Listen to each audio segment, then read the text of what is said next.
over 50 million views. You're listening to The Joe Cronin Show. The Joe Cronin Show. The Joe Cronin Show. I hope you hang your mother.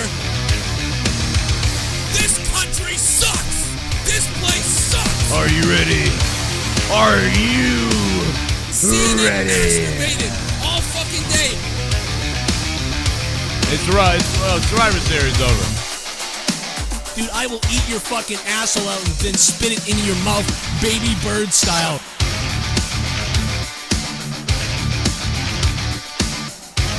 Who wants to go? Call the show. I'll fuck your ass!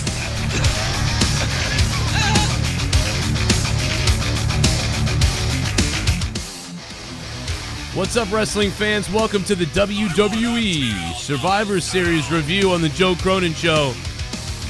We are live. We're going to be taking your phone calls in just a few minutes. We got a lot of shit to talk about, sort of. Not really, but because pretty much everything we talked about in the predictions, for the most part, happened in a way.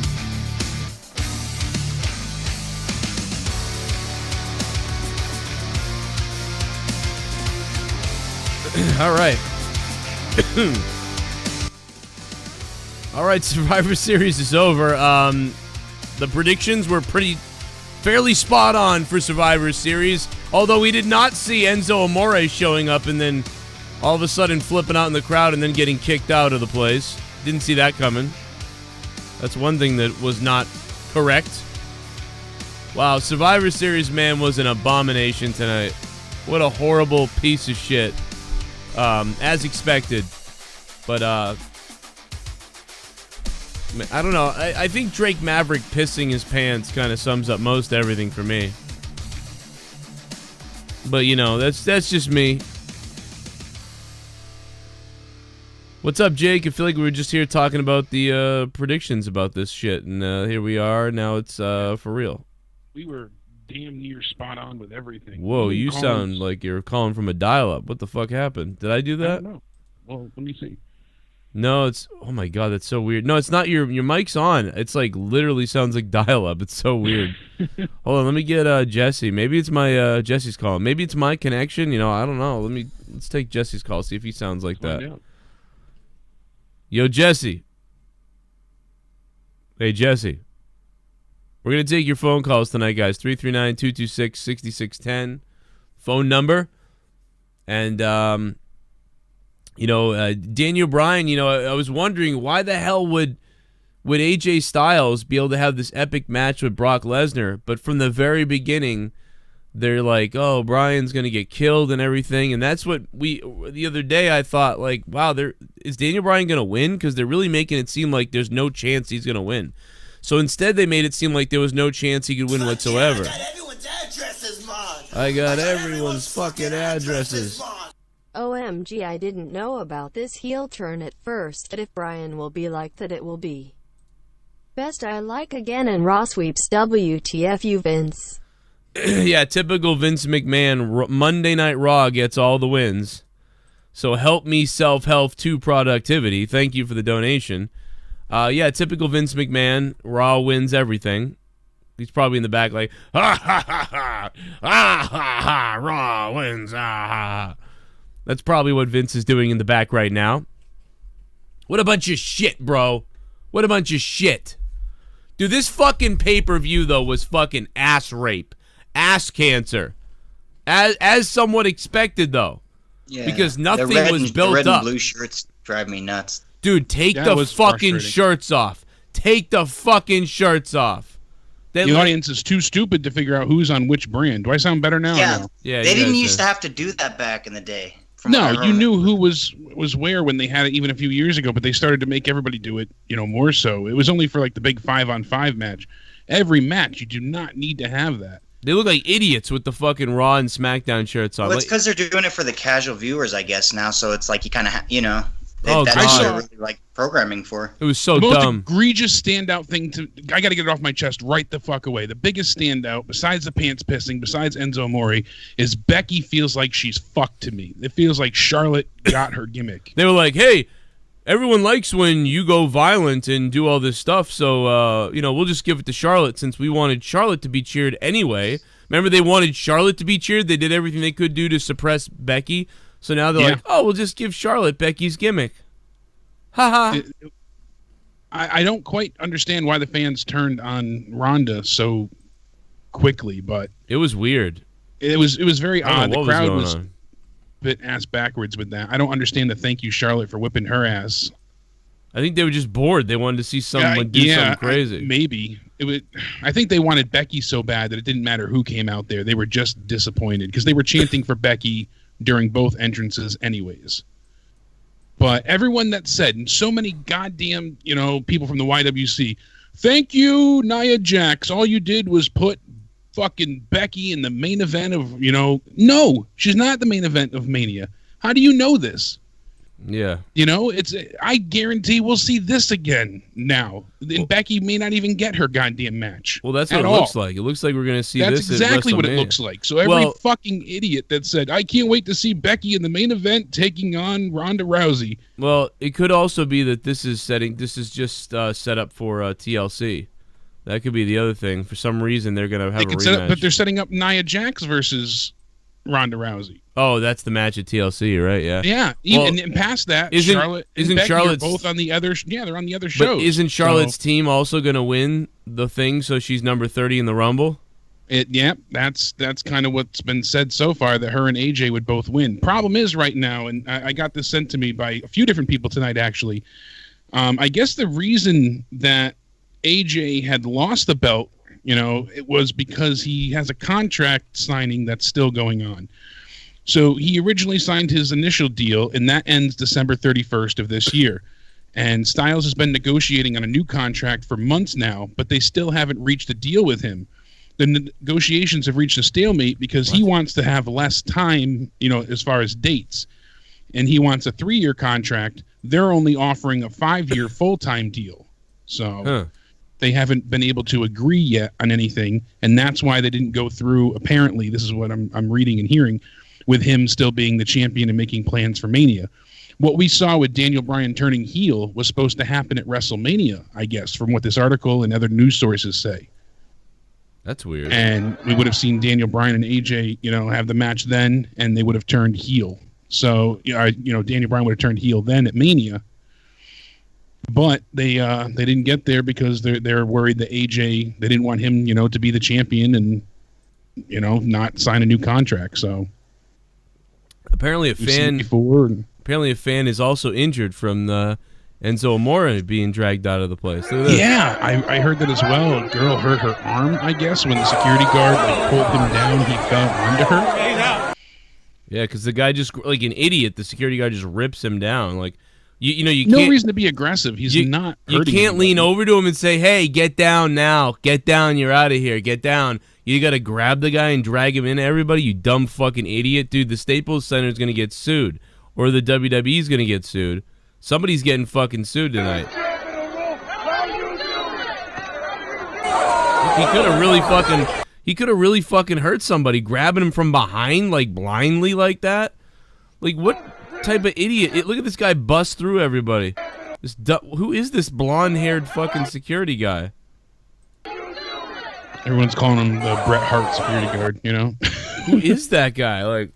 Like, dude, they should have fucking... What the I missed that. Holy shit. Yeah. Like, I think... and Enzo got more screen time than Samoa Joe did. Oh, God, Samoa Joe. Dude, Samoa Joe got eliminated right away. What a night, though. Not in a good way. I mean, we called that damn near perfectly. Even some of the spots that happened. And I mean, we had a few different scenarios, but...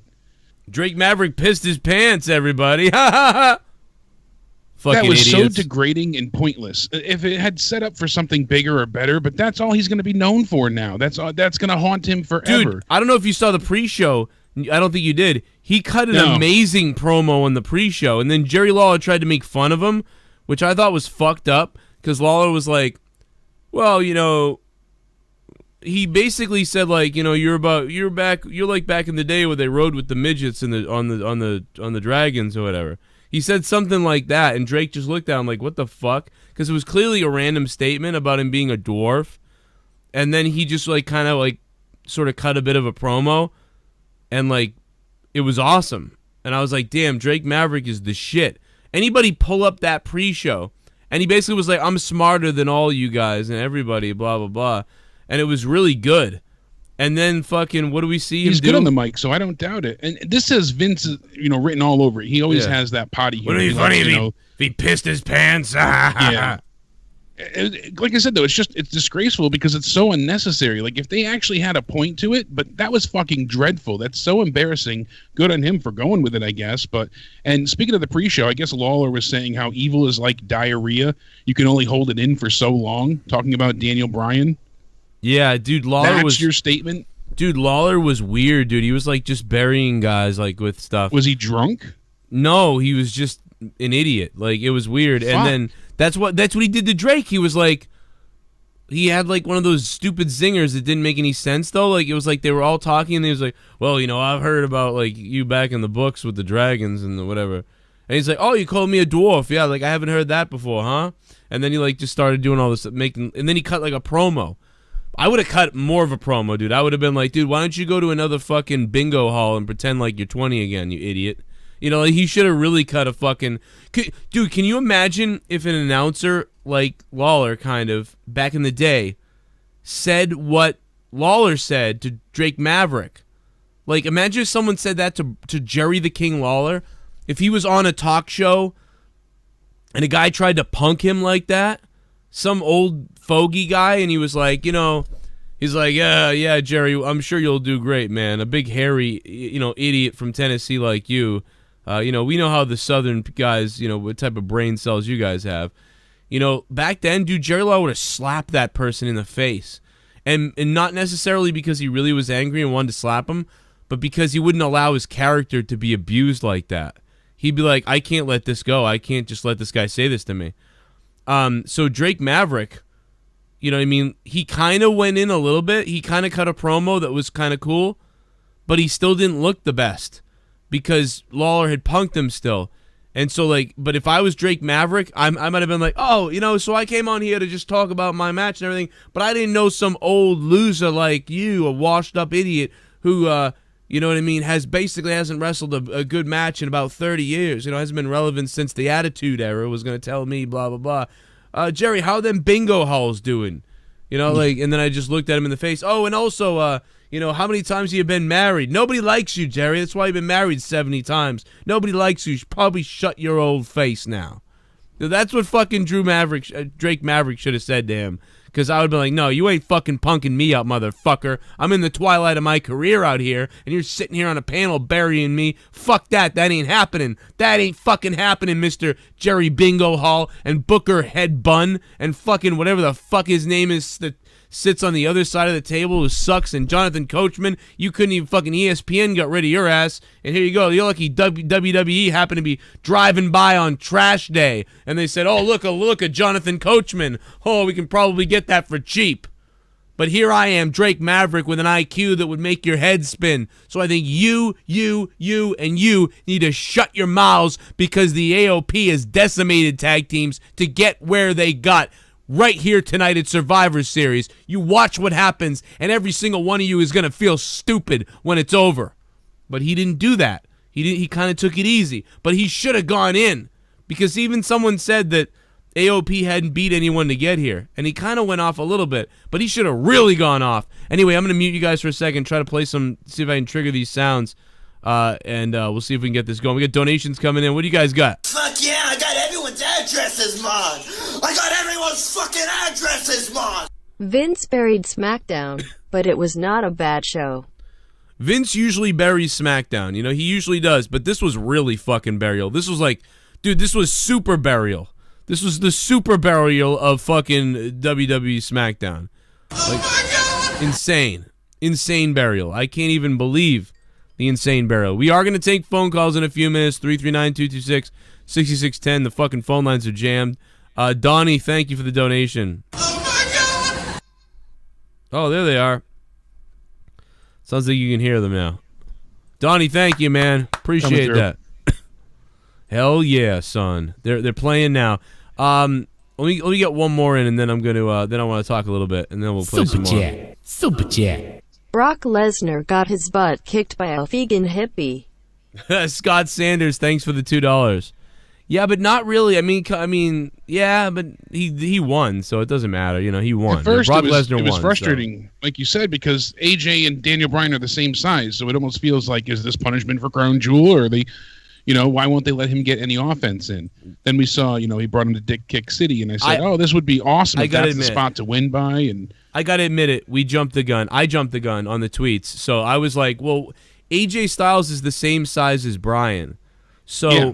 Why when AJ Styles faces Brock Lesnar, is it an epic fight? But when Daniel Bryan faces Brock Lesnar, a week building up to it, they're like, oh God, he's gonna die, he's gonna get killed. Why? AJ Styles faced him, he didn't get killed.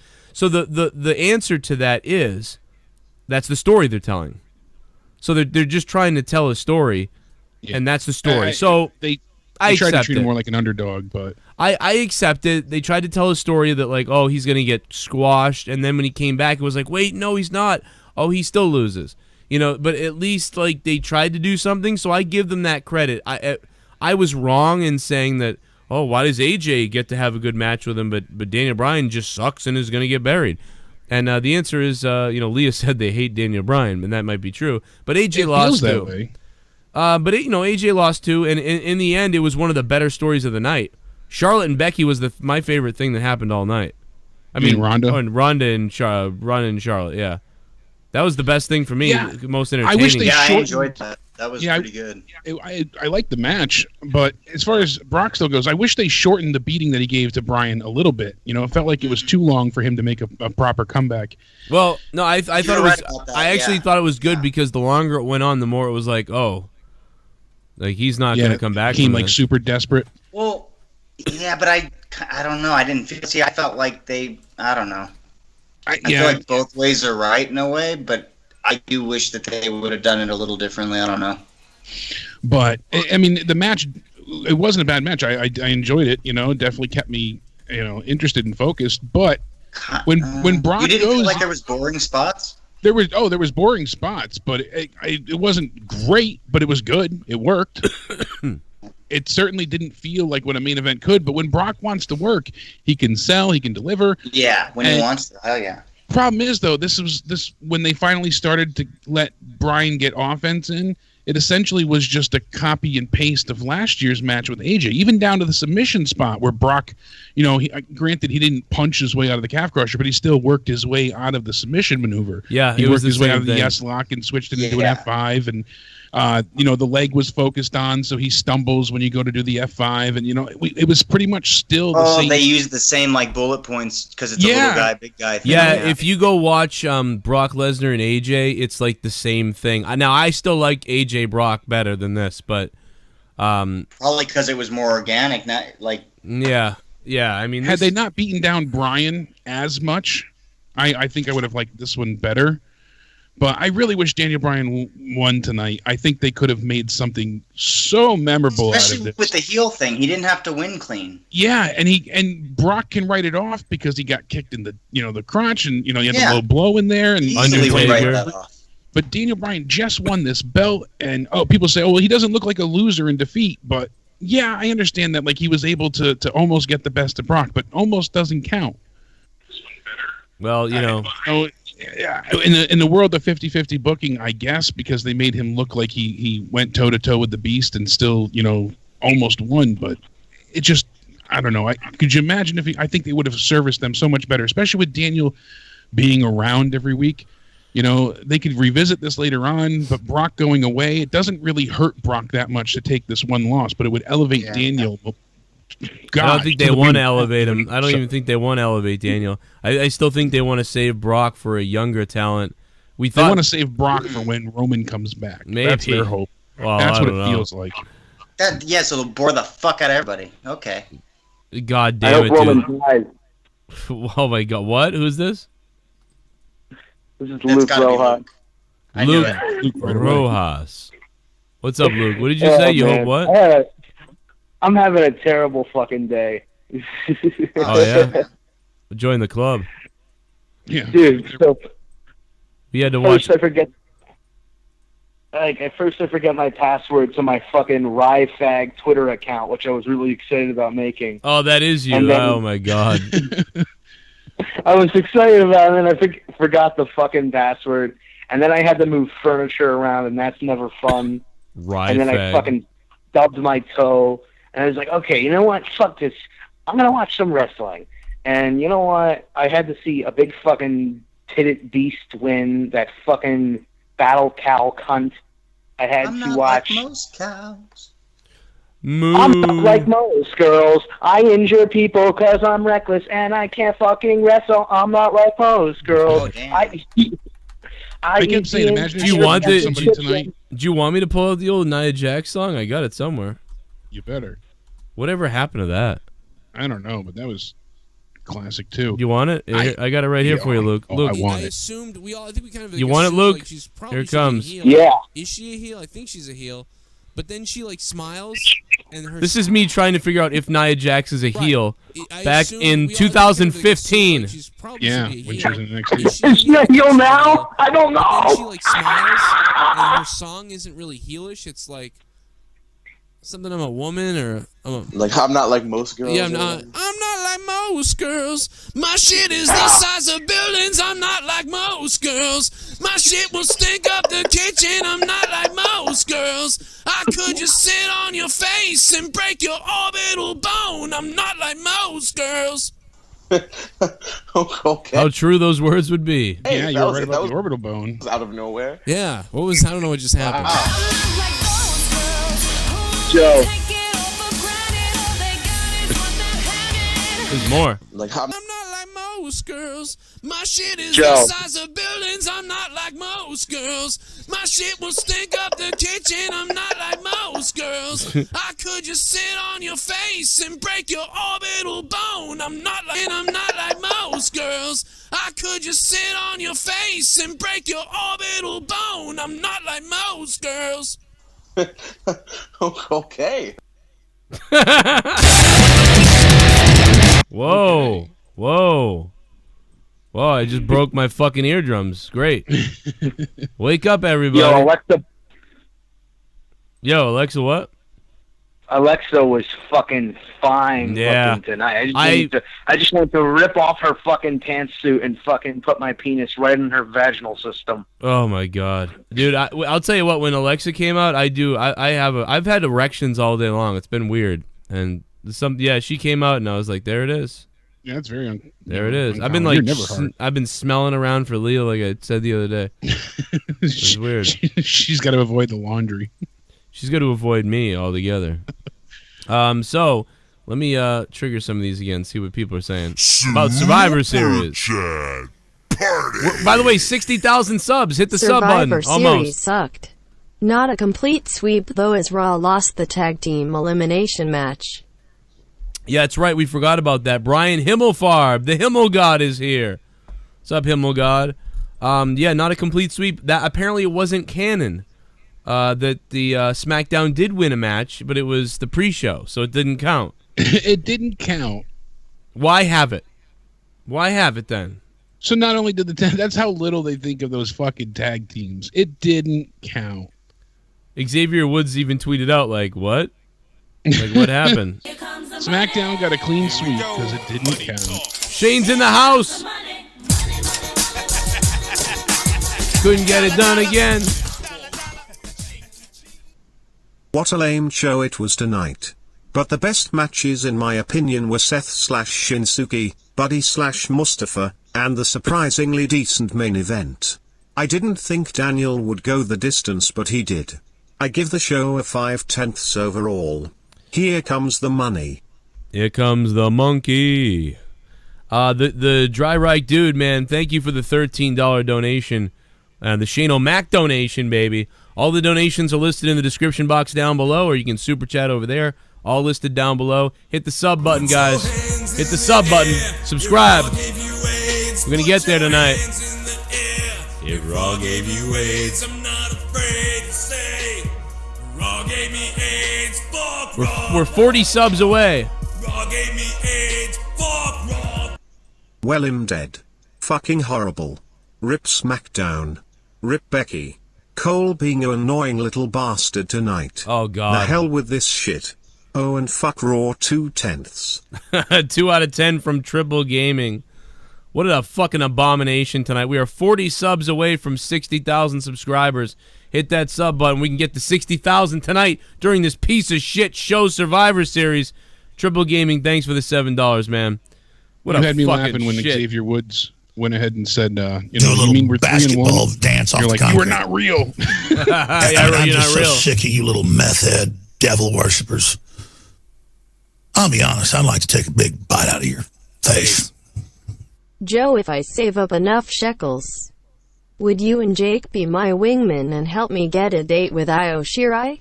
Brahim, I'm game. Also, will you both raise your kids on the good things Chris Benoit did before he snapped? Oh, my God. That's fucked up. Brahim, thanks for the donation. That was really weird, but thank you. We'll take you to the bar and help you work your game. I don't know. I have a feeling he'll kill us at the bar. We are the bar. Are you the bar? Are they the bar? No, because we are the bar. Now piss your pants. Man, what a shit. This show was a piece of shit. Super chat. Super chat. Fook money. WWE Fook. is not better than NXT quality-wise. No, I mean, this was a joke. Dude, several times during the night, I thought to myself, I want to watch NXT again after this. And then I saw tons of people tweeting the same thing. Chat party. DJ, what's up, DJ? SmackDown got a win on the kickoff, but apparently that doesn't count. It don't count, man. I think that is bullshit. It ain't canon. Charlotte, Ronda was the shit. Vince, you suck. Charlotte. Let me tell you something, Charlotte. What the fuck are you doing, Charlotte? I ruined it for Jake. He said, DJ, Every thanks, time man. I heard them say Charlotte, I just heard Charlotte. Charlotte. I busted open your face, Charlotte. DJ, thanks for the $6 donation, man. Appreciate that. What's that, Jesse? You want to talk about just it? Busted open her vagina. Well, that's what it looked like. She ate someone's period. It did, absolutely. She did a good job if that was the case. JD said this was best main roster PPV of year. Haha. No, he didn't. No, he didn't. There's No, he no way. didn't. If he said that, he wants a job so bad. He it's also not said funny. that thank God Nia, injured Becky because Becky's going straight to Mania. So. Oh yeah. Fuck me. It could. Oh, that could happen still, but it's like, but that's not going to happen. But no, it's not. It's not really that I'll he's die on that hill. It's not really that he said that. There's no reason why Nia Jax should be terminated, suspended, or have her title match revoked. I agree with That that. is absolutely ludicrous statements to be. I understand. I don't recall Nia Jax really injuring anybody. Oh yeah. The hate, from what I've seen and from what I understand, I don't recall Nia Jax really injuring anybody. You know. You don't. That's the guy. You don't recall her injuring anybody. I mean, Zelina Vega, at least he admitted to that one. But what about all the other ones? But okay, man. You're I'm sure that guy that donated is joking, so that's fine. That's fine. This obviously it's a troll. Like and I don't care anyway. Kenny Bolin said he apologizes to me, so I told Kenny Bolin I love him. I apologize to Kenny. Lawler is mad the plastic surgeon removed his nose. Oh my God, Jesus Christ, Bigelow, thanks for the $2.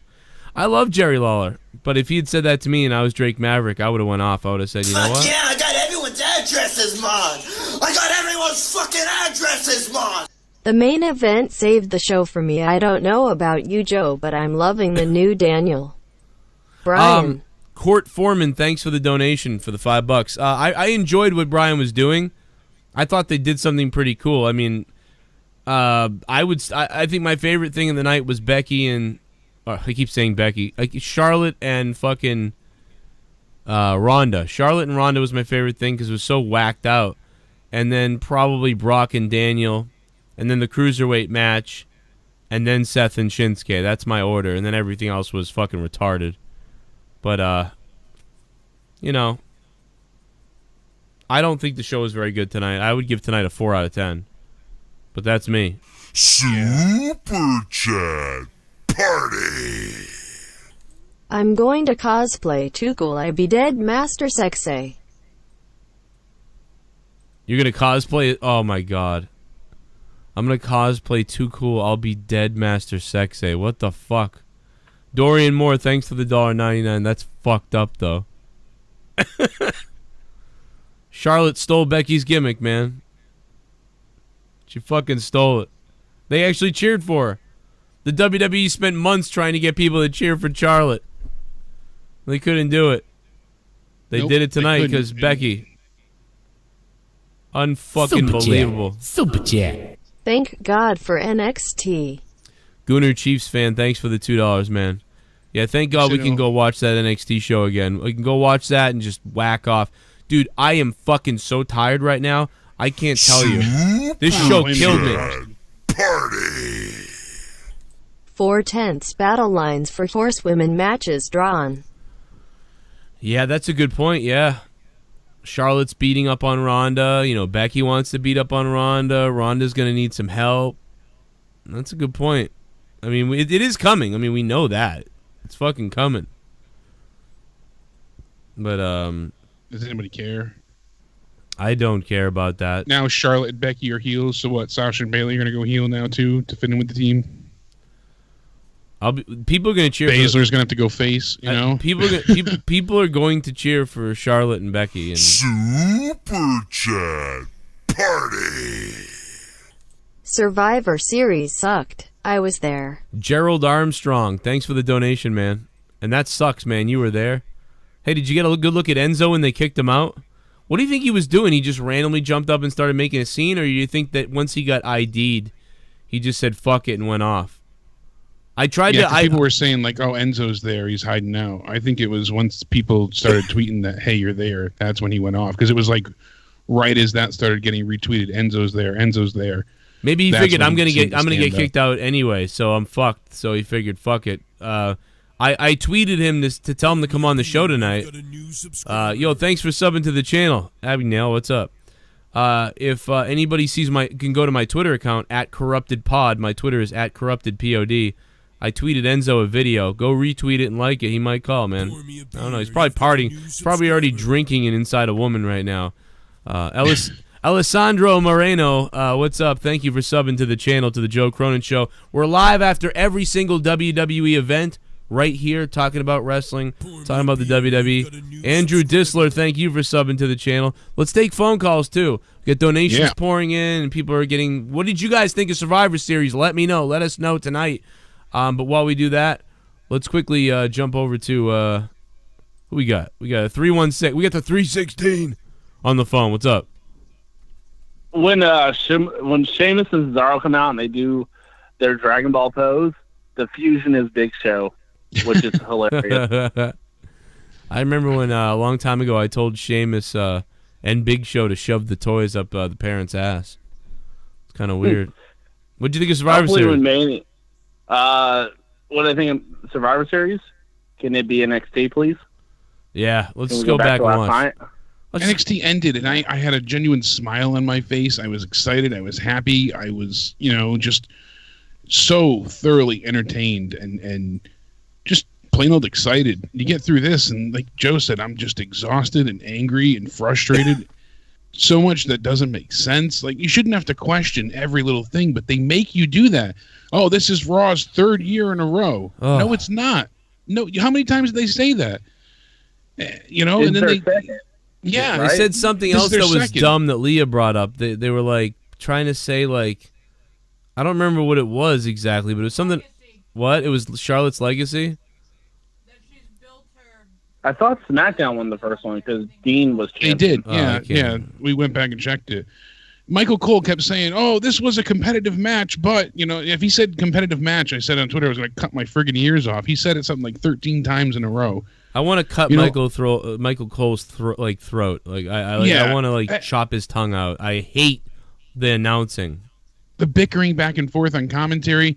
The men's 5-on-5. Most of tonight was just a copy and paste. It was like a carbon copy of what we got last year. Yeah. The Brock match was. I mean, the friggin', oh my God, the men's 5-on-5 basically worked the same. Instead of, Roman Reigns spearing Shane, it was just Braun clotheslining him. Braun got put through a table so he can go and sell that and disappear for 20 minutes. He did it last year, did it this year too. Oh, Great, it was a competitive match when it wasn't. That's funny. What a joke. So also what? It all comes down to ego. Every time. Oh, Braun won, yay, let's go. Same shit we got last year, all of it, except Triple H didn't get to show off for the last 10 minutes. That was it. Maybe he would have if he was there. 678, what's up? Hey, it's Sean the Gamer. How you guys doing tonight? Hey, man, I'm doing all right. I want to die. Last night after NXT, I was like, let's talk about this, man. That was something. Like, tonight after Survivor Series, I'm like, it looks like I got beat up in a boxing match, like, right now. I understand. Like, I was so happy, like, once they announced that Mandy Rose was going to be on Team SmackDown. I was like, great. No NXT call-ups. And then 2 seconds later, here's a promo for Lars Sullivan. I was like, what the fuck? Well, I mean, we knew there's probably one more coming up, too. Yeah, we could see something on Monday on Raw or Tuesday on SmackDown, but... Wouldn't it be funny if it was just Lars? It'd be funny if it was just Lars coming up. That'd be funny. I mean, I would accept that because Lars is a Vince McMahon type of guy. But anybody else, I'm like, please let them stay down there like The Dream or Aleister Black. Yeah. Just stay down there. Please stay in NXT because if you come up to the main roster, you are done. Like, even halfway through this. Even Seth and fucking Shinsuke, it's like they had no real build at all. And they had like a good match, but it wasn't that good. I'll never watch that again. But you would think when you think Seth and Shinsuke, you think Ring of Honor versus New Japan, and you think greatness, and then they only gave you lackluster, to quote Tommy and C. But this whole pay-per-view was lackluster, and then you get to Charlotte versus Ronda, and it's like, oh, this is good, and then you get I don't want to give spoilers, or I know you guys do your whole pay-per-view in order, but like the ending was like, why is she getting up? You just had this whole beatdown segment. You could spoil it. We haven't gone through the whole already. thing. Why the fuck would you get up? Like, you remember when Shawn Michaels and Kane, they did that whole throw segment with the chair on the ring post, and he's like, he's out for like weeks, if not months, and then she gets right up and gets like, don't touch me, I'm gonna walk to the back. Yeah. That was the one thing I wasn't happy with, and other people mentioned that fickle too. Fans, they're used to. Even Baszler said it on Twitter. UFC fans are extremely fickle. You think wrestling fans are bad? Fuck, MMA fans are 10 times worse. They turn on everybody even faster. So that she doesn't have an issue with, but there was no reason she should have been stretchered out of there. Yeah, they should have made her sell that. She shouldn't have been breathing, kayfabe wise. They should have had her, just coughing up blood and hurting. That should have been it. Jake, what do you think? The Raw Tarded shirt has been well received on my Teespring site, but now SmackDowns. Oh yeah, look at that. SmackDowns. Social justice warriors are angry about these T-shirts. They're very mad. Raw Tarded and SmackDowns. Now you got to buy the pair. Now you have to buy both T-shirts just for the holidays. It's Christmas time. And you can order this for a loved one, and you can support my show by getting a T-shirt. If you're somebody that doesn't like donating live or or becoming a patron, you can buy a T-shirt. SmackDowns or Raw Tarded. One makes you tarded, the other one gives you downs. Can't argue that fact. That's so fucked up. Like, it's fucked up. It is fucked up, but. And I didn't get to comment much before, but why would they even spoil or show anything about Lars? Why? Well, they're doing because they're doing a promo package. They're not treating it like surprise. They're doing it like he's coming, like that type of thing. And that fails every time they do that. Anyone they've done that for, it seems to fail. I feel like anytime they do that, the gimmick is done in just a few weeks' time. Well, because what are they going to? I don't know. I'm not in that camp of everyone has to be oh my god. No, not everyone, but I feel what's like right surprising now about Lars? Who cares? What does he matter? I don't know. Pretty much nobody knows who he is. More or less, not even the surprise factor that I'm upset with. I just know he's going to be just clusterfucked into the abyss. No, he's going to be going up. He's going to be Rusev. He's going to be, what's that, Slogov or whatever the fuck that Russian guy's name was. He'll start off for Kozlov? Kozlov, yeah. He'll start off like, oh my God, this guy's so crazy. And then the big strong man, then he'll be start, a comedy he'll go on a mini undefeated streak. Yeah, and then after about a year or 2 years, he'll be fucking wearing a bow on his head and dancing, having a picnic or something with one of the wrestlers. That's what happens with these guys. It won't even be that long. I mean, Lars Sullivan is a fucking big dude. He got that Killer Kowalski vibe to him. You know, I feel like, I mean, he's big in real life. He's just so wide. He's not that tall, but he's tall, but he's not that tall, but he's just so wide. You're like, wow, you can't waist lock this guy. Yeah. Lars Sullivan in person is fucking terrifying. Oh, he is massive, but I don't know. Party. Oh, Lewis Griffin just dropped $1 to support the show. Thanks, Lewis, for the $1. Yeah, no, it's just like, I don't know, with him, I don't mind the vignette because it's like other people don't know who this guy is. So they're introducing him into everything. It's most people don't know who any of the NXT stars is. That's the point. So, yeah, let's see how. I won't be so judgmental of it. Yeah, I just like you said, it's the same packaged routine. When you messaged me before saying Lars is coming, they promo played and leaked anyways, and I said to you, probably just another unbeaten heel gimmick until they ruin him too, and that's the sad reality of it all at this point. It doesn't matter that he's coming. It's gonna suck. Party. Charlotte versus Ronda 2 at TLC? What do you think? Yeah, Joe Compton, thanks for the $1.99. I mean, it does seem like maybe that's what they're doing.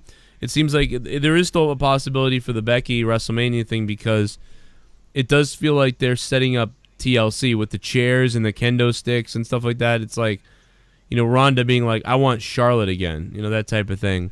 And, I don't know what's going to happen with that. And who knows? But I'll tell you what, if they hijack this from Becky and Becky ends up getting Nia and then Charlotte gets Ronda or like Charlotte gets championship stuff, like, I don't know, man. Who knows what the hell is going to happen? Rel, thank you. And then, of course, like we thought, Nia Jax won the match. Exactly what I said. Asuka would be the last one. Nia wins because they're gonna use the heat. Super chat. Yeah. Call me a crazy, but I thought it was good. Irvin Stalker, thanks for the $2. It was okay in a way at the end. The second half was better for sure. The first half of this show was just super chat. Don't even watch the first half. Enzo was a clown. JD's a bigger clown. Mike, thank you, Mike. I really liked what they did with Bryan though. Bryan was fucking awesome. What they did with him was awesome. So I liked that main event somewhat. I give it a 7 out of 10. Super chat. Jake, Google Shir I think is full of ramen now. Oh my God, she's gonna eat ramen with her privates. That's what's gonna happen. That's right. And to the cunt-scented cocksucker in the chat that says DeMarco's never satisfied with anything. First off, what was there to be satisfied with tonight? First off, and did you not hear us on the review last night? Loved it. We loved NXT. You fucking dirty Mexican. By the way, if you didn't watch NXT, you have no right to say anything.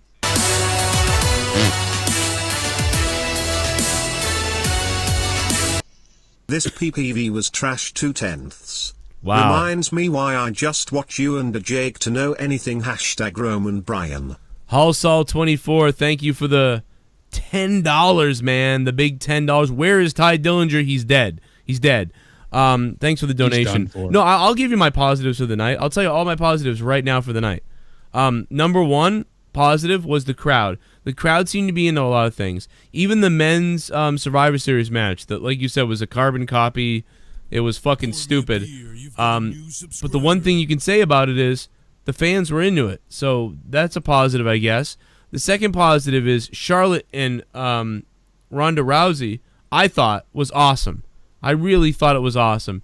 I wish I got a full match. Because before the DQ, I was like, this is my favorite match of the night because it's got some kind of feeling to it for some reason. And I'm surprised. And then the way it ended was fucked up, but it was interesting, kind of like, what are they doing? Like, this is crazy. Charlotte's gone crazy. And I haven't seen someone do the throat chair stomp in a long time. So that was pretty cool. 205 Live match was pretty good. I didn't see all of it. I missed half of it approximately, but I've seen some highlights that I missed earlier. And so from everything I can tell, the 205 Live match was pretty damn good. but I just didn't care because I had to do some things, and I was like, 205 Live, fuck it. Even though I like those guys. But, so, that's a positive. And then what they did in the main event with Brock and Daniel Bryan was, whether you liked the result or didn't like the result, the build and having Daniel be this little snarky shit, and then teasing you that he was going to win when the referee got knocked down, that was very interesting, and then making you think that he was going to get just buried. So it went from criticizing WWE, like, oh, you're just going to bury Bryan, like, always, what the hell is this bullshit, to, oh, I see what they're doing, duh, I'm stupid. They were creating a story about trying to make us not believe it was possible at all. I get it. So good job. So, those things were positives, and I'm missing one thing. Am I missing anything else? I don't know. I think you pretty much hit it all. I mean, honestly. And Enzo. Enzo Amore. Enzo Amore was a positive. That was funny as fuck. That was funny. That was the only good thing that happened till that point. I was like, oh, this show sucks. Oh, Enzo got kicked out. That's funny. Haha. Kieran found a great fact. He said, I checked the 2016 Wikipedia for Survivor Series, and Raw won 3 matches, SmackDown won 2. So that must be what they're referring to as 3 years in a row. Raw won more matches. I think we were just focused on the men's match that year, because they won the men's match in 2016. That was like the match. But they didn't win overall. So SmackDown has never beaten Raw in terms of, brand superiority. So Raw did a clean sweep tonight anyway, so that was 3 years running. I'm not surprised. So thank you for checking that. But yeah, no, I mean, honestly, a lot of stories wrote themselves tonight, and they just didn't pull the trigger on them. I don't know why. They had things that could have been fun to do, or at least a little bit interesting, against the grain, something different. What did you want to say? What are you talking about? The women's match, like you said, it didn't. I knew it kind of just seemed obvious they were going to bring in Mandy. It was like, all right, but why not bring in Nikki Cross? Why not try and tell a different story than what we expect? Why not have Braun either get eliminated early, by all 5 SmackDown but I mean, guys, like, and then I said it on the predictions because, like, for the most part, because they're going to have Nia Jax. You can't have Nia Jax lose. She's going to be facing It's Ronda. just the point that all the stories they're telling right now are boring and repetitive. And what do you want to happen though? Like, that's what I'm confused about. Because like they built everything Ronda. different. I would scrap this entire fucking show. That's the point in general. Yeah, I just mean, like, if they're building Ronda, if they hadn't built Ronda to face, or hadn't built Nia Jax to face Ronda, then you could have done something different. But they had Nia Jax to face Ronda, so what else are they going to do? It'd be stupid if Nia didn't win that. Even though I know, it's just, but the writing at this point in time is just awful. Yeah, well, 301's on the phone. What's up, 301?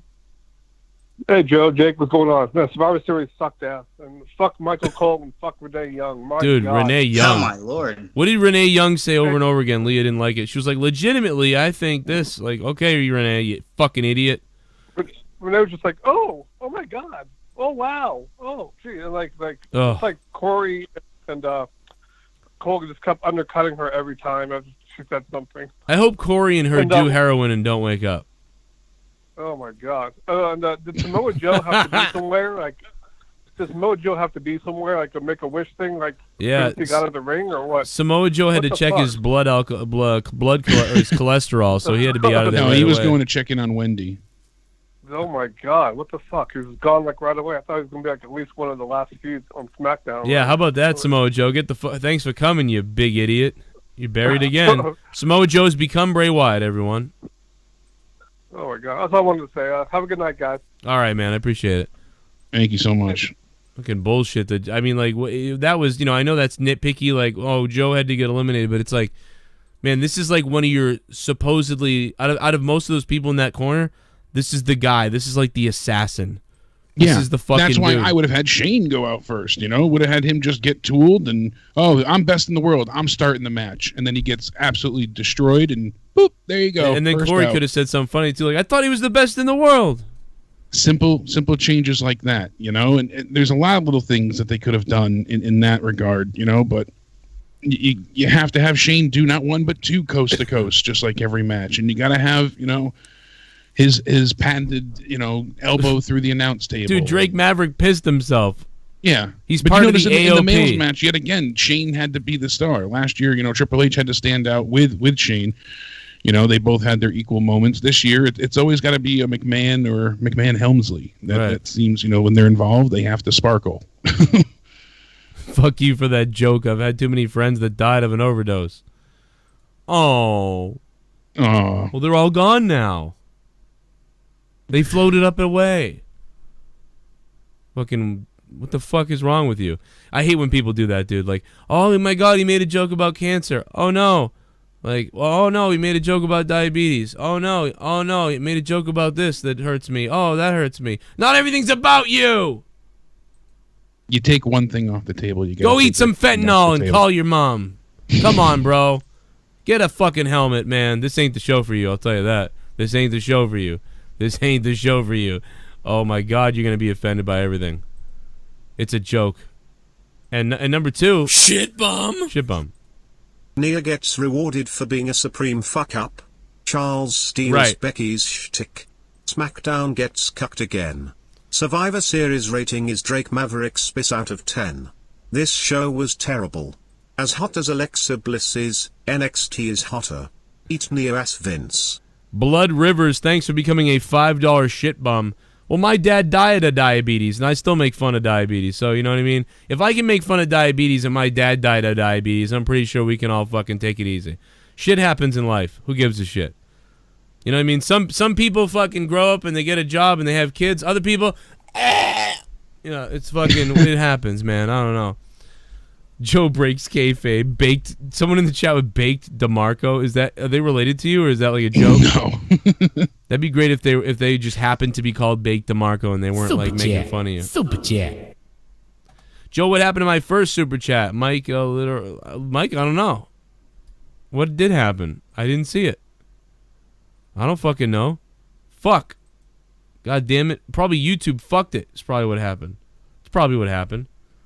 Did it come up and not get read, maybe? Joe, what Maybe. happened to my first super chat? Grinning face with sweat, confused face, dizzy face. Grinning face. Fuck yeah, I got everyone's address. Now his donations reading after it was here. Does WWE not realize that by letting a part-timer rip through their main roster make their programs look bad? Exclamation mark. No wonder their ratings are shit. 5/10. 5/10 from GH Metalhead. I agree with you, man. I'm somewhere in there, too. I'm going 4 out of 10 tonight. I was asleep, dude. This show put me to fucking sleep tonight. So, not happy. Let's talk about James Ellsworth. Why, you know, we still don't know anything more about Ellsworth, really. I don't think. I know his lawyers. You can call his lawyer and ask him. Where's Enzo Amore? That's what I want to know. I want to know what the hell happened, Enzo. What the fuck? Everybody retweet my tweet to Enzo. He's so freaking smart. He is. Yeah. He gets himself trending on Twitter. He's probably got got a new album video. coming out, or new songs, anyways. So. Let's see. I was gonna say his video's coming out tomorrow. He dropped a new album tonight, I believe. Oh, tonight? Or There new you go. Tracks. Yeah, it was There you today. go. He dropped new music. Why does everyone that turns heel or gets an edge has to low blow or do the crap? Even though I like the turn, I hate that shit. Also, those people were wise to Ronda's BS and let her have it. Go back to quieting and being and SJW feminazi. R.I.P. Samoa Joe. What the fuck, dude? JD R. Barrett, thank you, Barrett. JD really said this was the best pay-per-view of the year. Oh yeah, he did. And then, you know, he said the same shit about Becky going to Mania, you know? I wasn't kidding about that.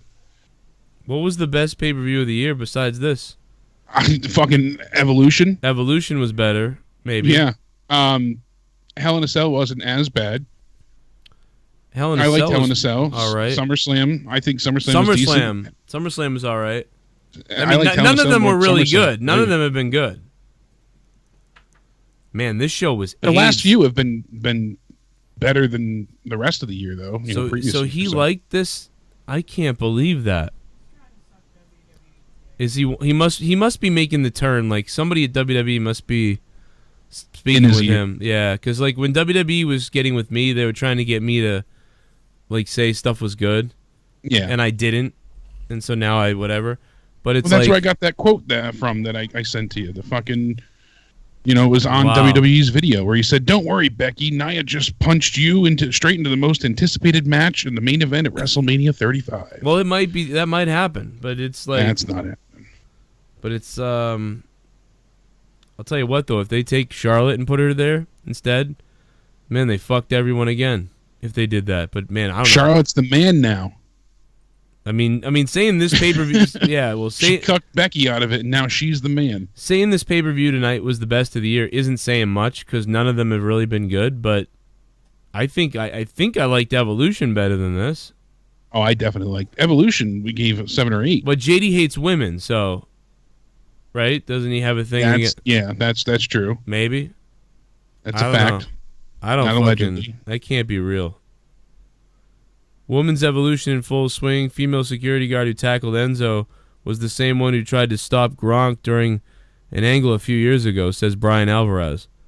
Wait a minute. That was a female? I thought that was a male. Female. Yeah, the one that stopped Gronk at Mania was the female there. What? Definitely didn't look the same. What the fuck? I like how Enzo is sitting there, and Mike Johnson put up a photo, a really zoomed in one. You see Enzo's got the hood up, and I thought it was a hat at first, but it looks like a wig that he's wearing, and he's got a different color hair wig. So I think he was just trying to hide the entire time, and then once somebody finally, spotted him, that's when he stood up and made noise. What? I think you were onto something. It is funny. It's though, a wig. You see it. He's got he looks like he's got a wig on, and oh my god, he does have a wig on. Leah said it's on Instagram. Yeah, you see in the Skype chat I had sent to you. Oh my god.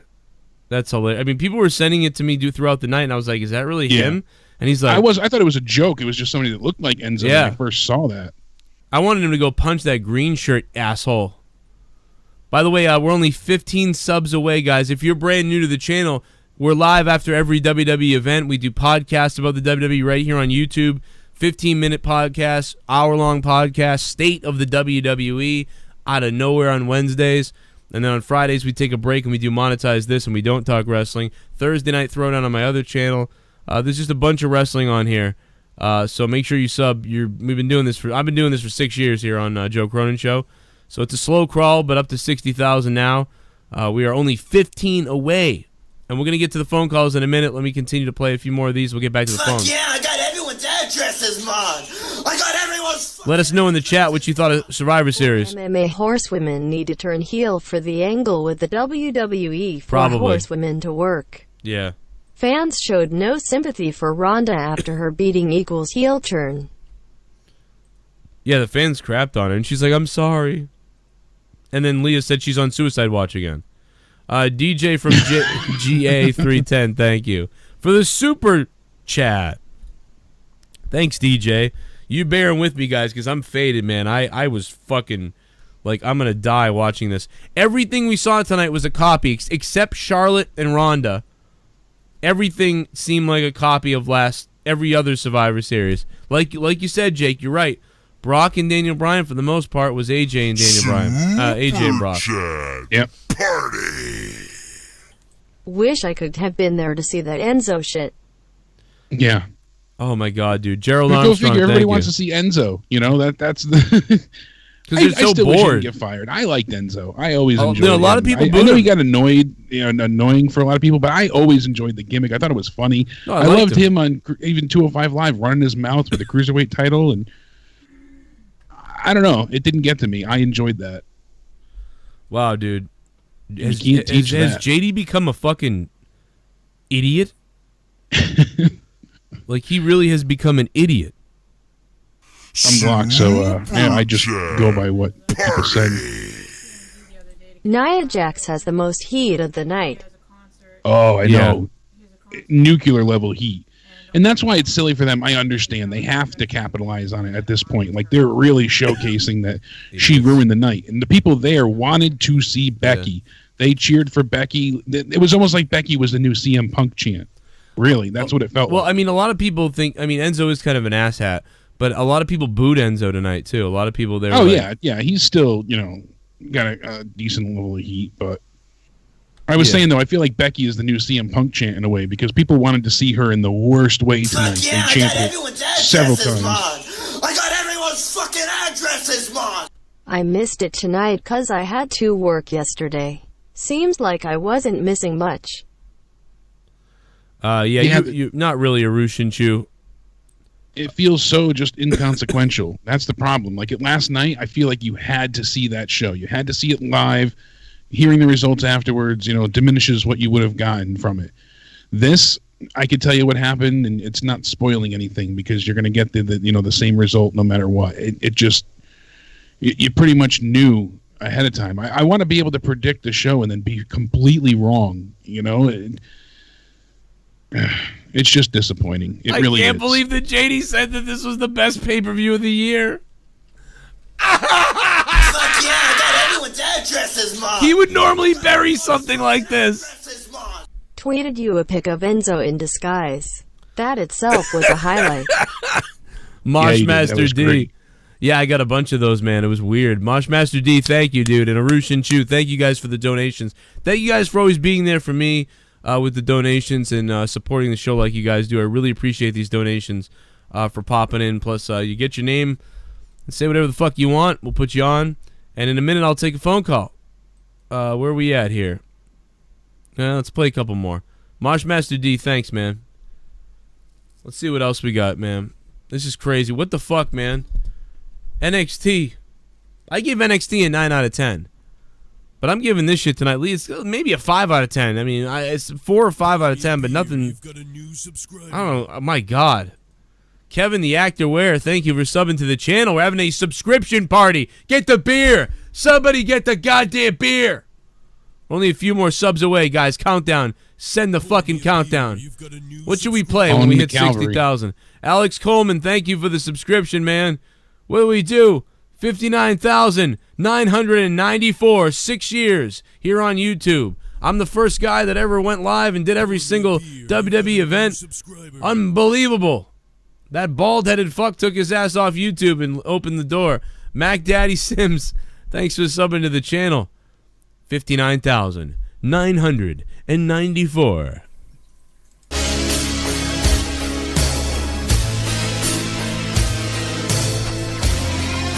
My name is Kane and I'm donating.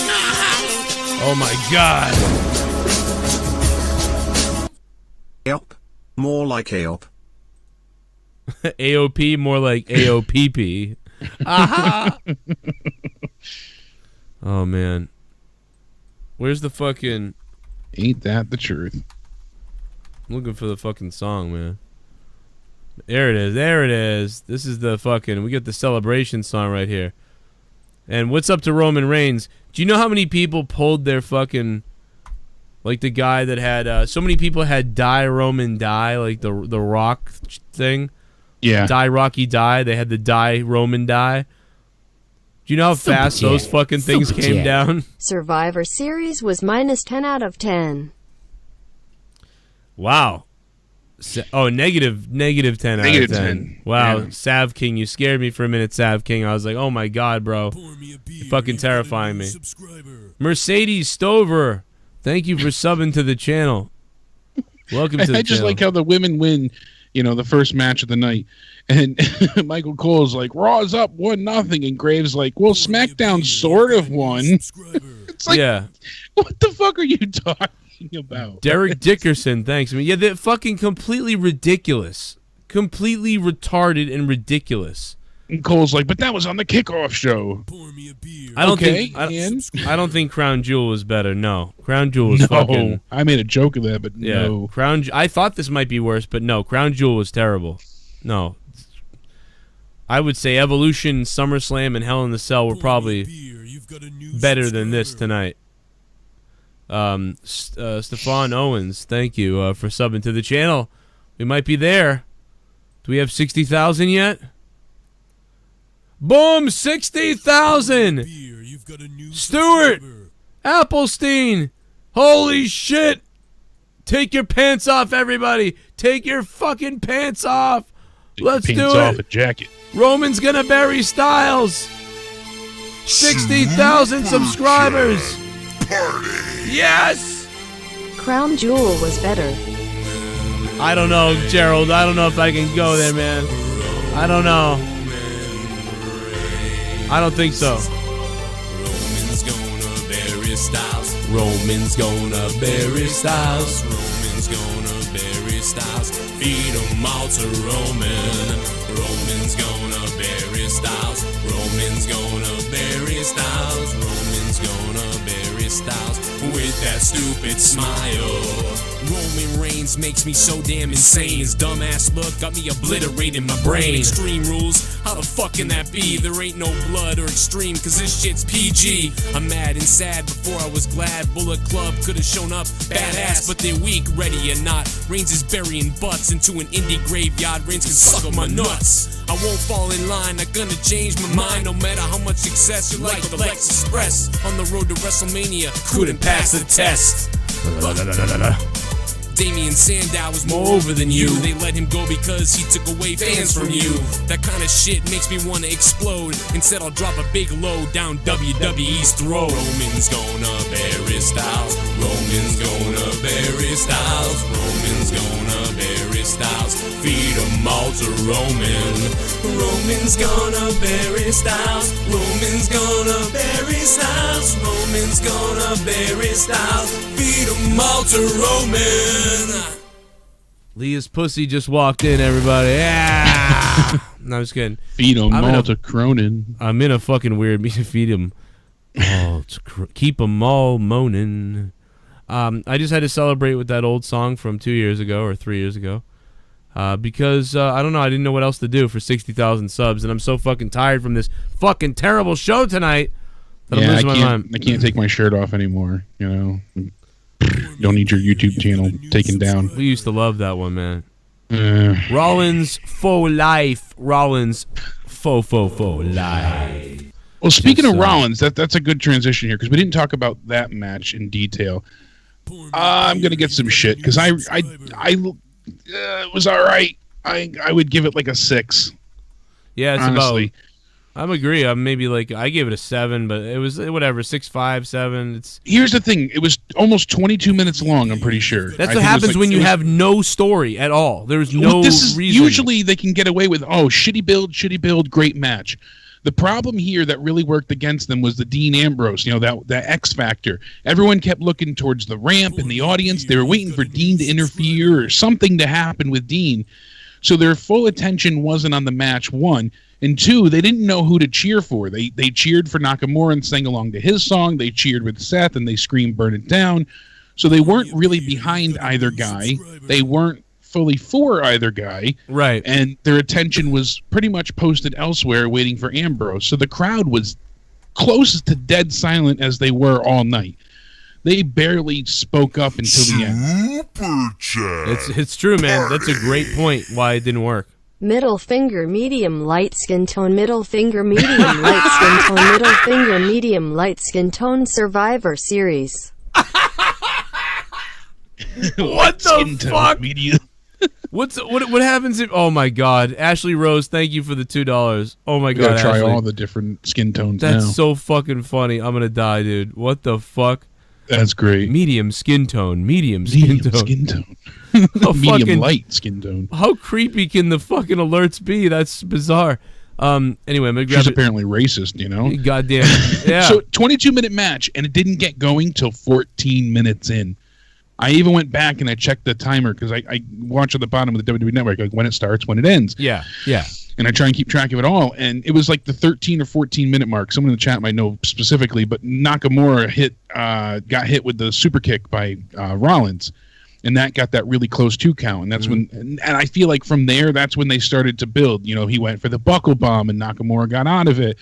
Then we got the landslide. Then we got the superplex and the Falcon Arrow. Like it just kept building from there. And Rollins gets away with the Kinshasa and gets the knee for the 2 count again. And like we saw the frog splash. And so the last third of the match was good, but it took 14 minutes to get there. And the crowd was dead silent that entire time. It's really weird too, because that crowd was hyped a lot of times tonight.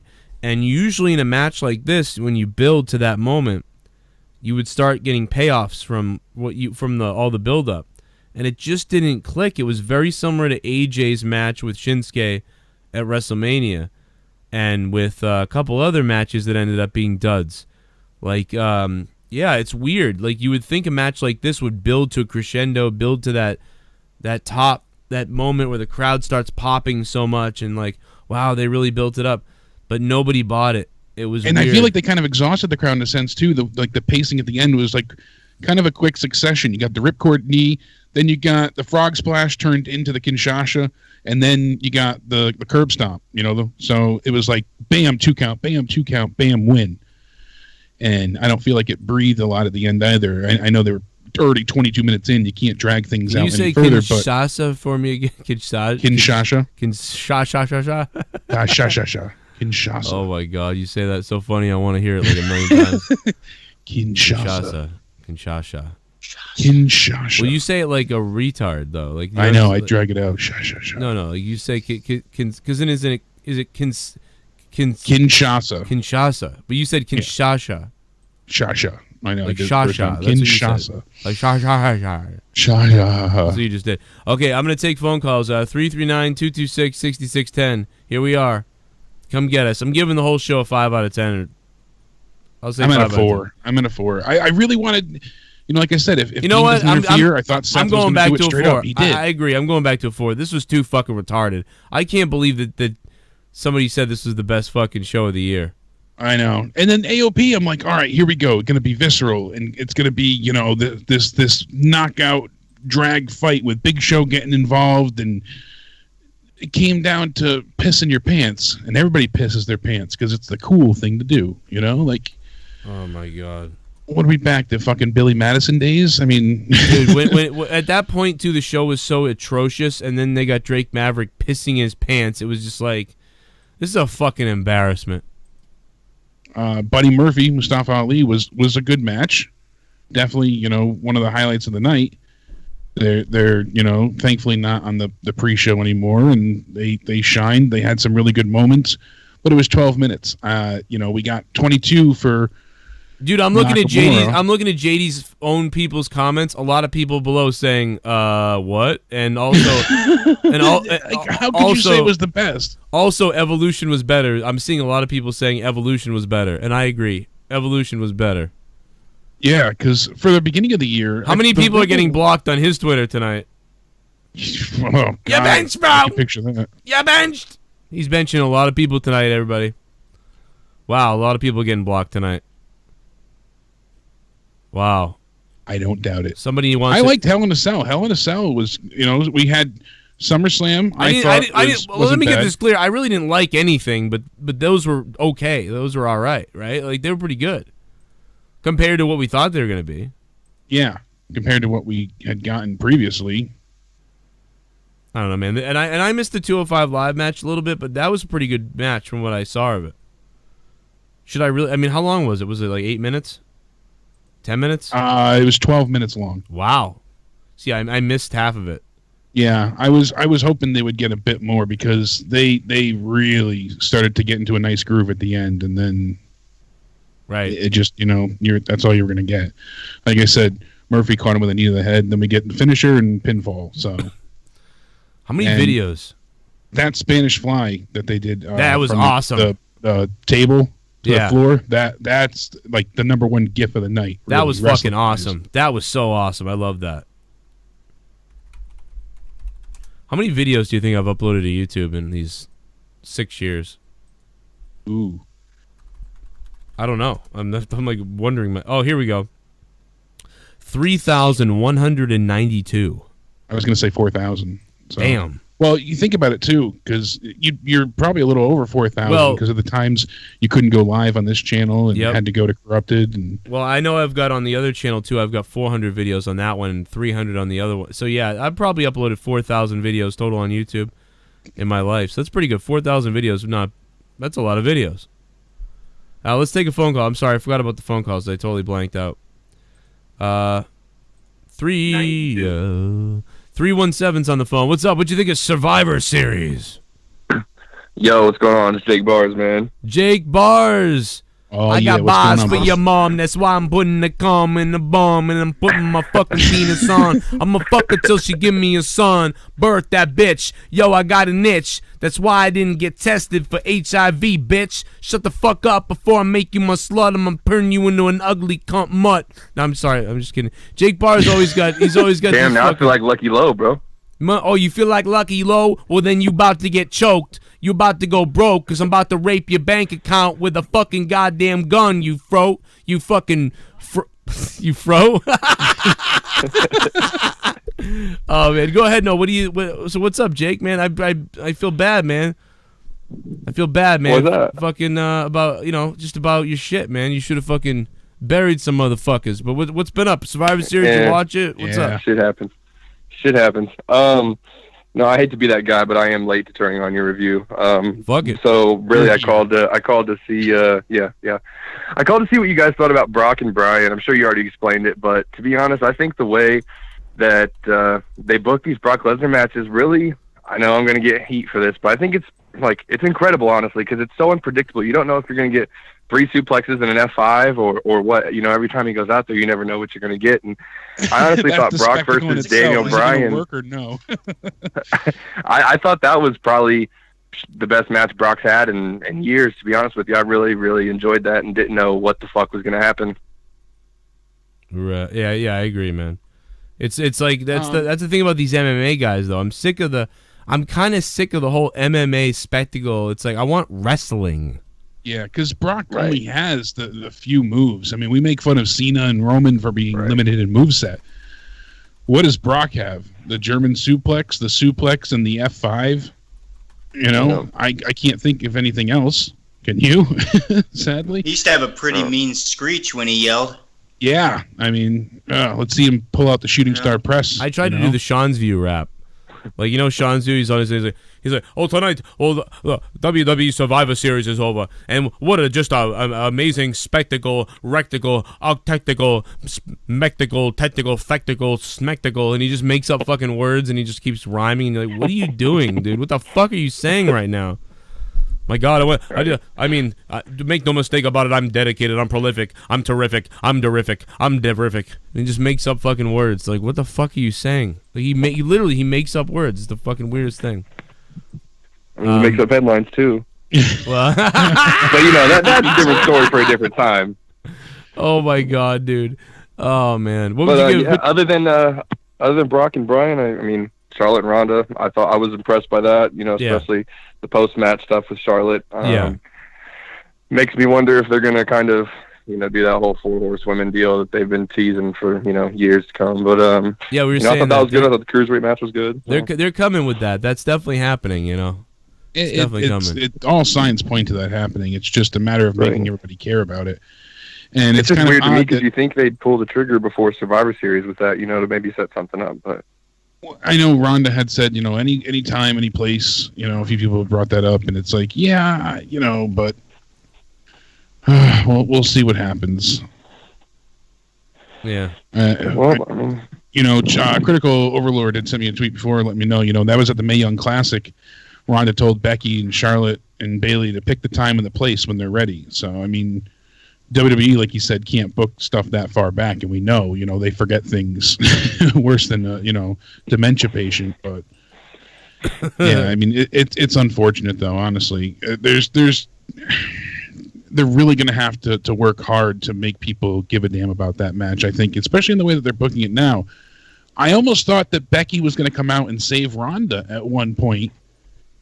Even if she didn't get physical, just like get in between Charlotte and the chair and be like, no, don't do this kind of thing. It kind of, at first to me, felt like if Baszler's not going to come out, then Becky will. Someone should have came out and saved her. But Ronda should not have gotten up and walked out of there. She should have been stretchered out. When you see a chair, crushing like that on your neck, she sold it well up until the point where she started moving around more and got up. Everything before that was perfect. So yeah, she did sell especially well, with her mouth being bloody and all the hits. You could see the welts all over her body, and her chest was all bruised and scratched up from the chops before. Like she plus looked she went to war. What I don't understand is you saw a lot of that stuff back in the Attitude Era, but yeah, when they did something like that, they'd be like stretchered out. But nowadays, you like never see that. But yet, it happens and no one stretch it out, but you have to stretch it out for other things. It's like, what the fuck are you doing? But whatever. I don't know. And you can't even say like, oh, they save stretchers for the actual injuries, because they don't. They still do it at other times, but it doesn't quite always feel like they need it. Yeah, man. Like I thought Daniel Bryan was down dead the after that first journey. Yeah, he did land hard, and a few people were rather concerned. He landed like the Singh brother on the first one. That was right on the face. It was a brutal suplex. I did like the match we got. It was just very similar to last year with AJ. I wish they cut down some of what they did for attacking Bryan over and over. I felt like that went on a bit too long. I'm glad Bryan used the heel tactic of hitting him in the crotch and giving the quick kick to the jewels, and from there being able to go ahead and capitalize on Lesnar's injury, if you want to put it that way. But I don't think that we saw too much of a difference from last year's match when you break it all down, even down to the submission maneuver and Brock working his way out of it into the F5. They targeted Brock Lesnar's leg again, so he kind of stumbled when he got the F5, and just a lot of the same. I even if Bryan won, I would still feel the same. I just would be a bit happier about the outcome. I'd still feel the same about the match. I just wish that Bryan won personally, because I feel like, since he'll be here, he is the home team, essentially. He's there every week. The win serves him better since he is a brand new champion. But right.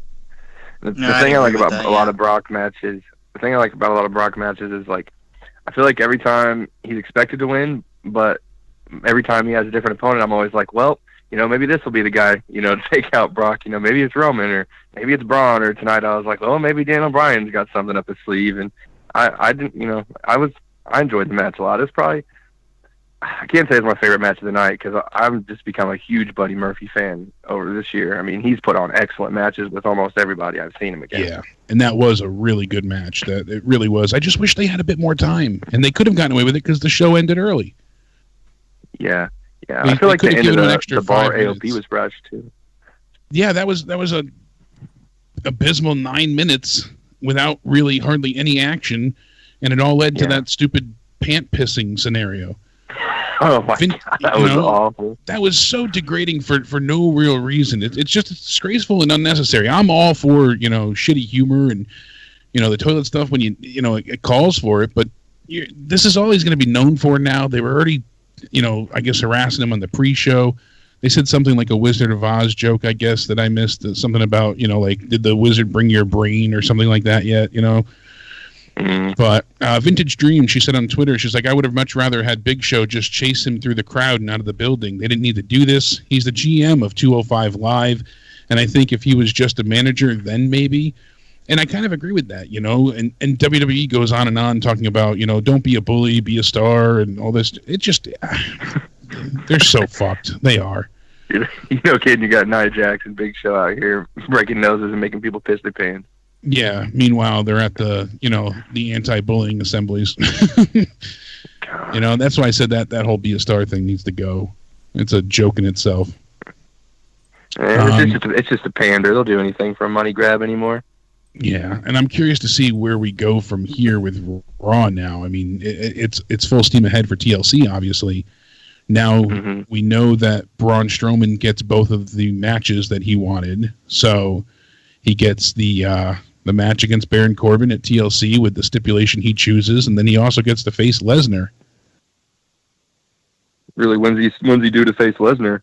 It's his choice. So he said like Royal Rumble or something. That's when Lesnar's scheduled next. I mean, they can always add another date before then, but it's only 2 months away. So I imagine we probably won't see Lesnar until the Rumble.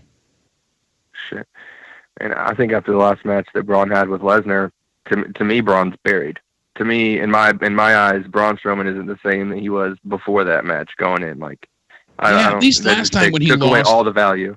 Yeah, I agree with you there. Last time when he lost, and you can even say, oh, well, look at that. He was attacked by Baron Corbin, but, getting hit in the head with a belt after everything he's dealt with and endured, it just made him look so weak when they built him up to be so strong so many times. I mean, I made the joke before, they built him so strong that if he doesn't win, someone creative needs to die. And that reigns true here. They make Braun this unstoppable monster, and then every time push comes to shove, he loses. You get to an important moment, and he can't get the job done. Yeah. And that's the thing. He The doesn't first have the time he briefcase lost anymore. Yeah, he lost the briefcase, looked like a moron. He's lost to Brock. He's lost to Roman. He's lost to Roman. He's lost to Roman. He's lost to Roman. So lost to Brock again.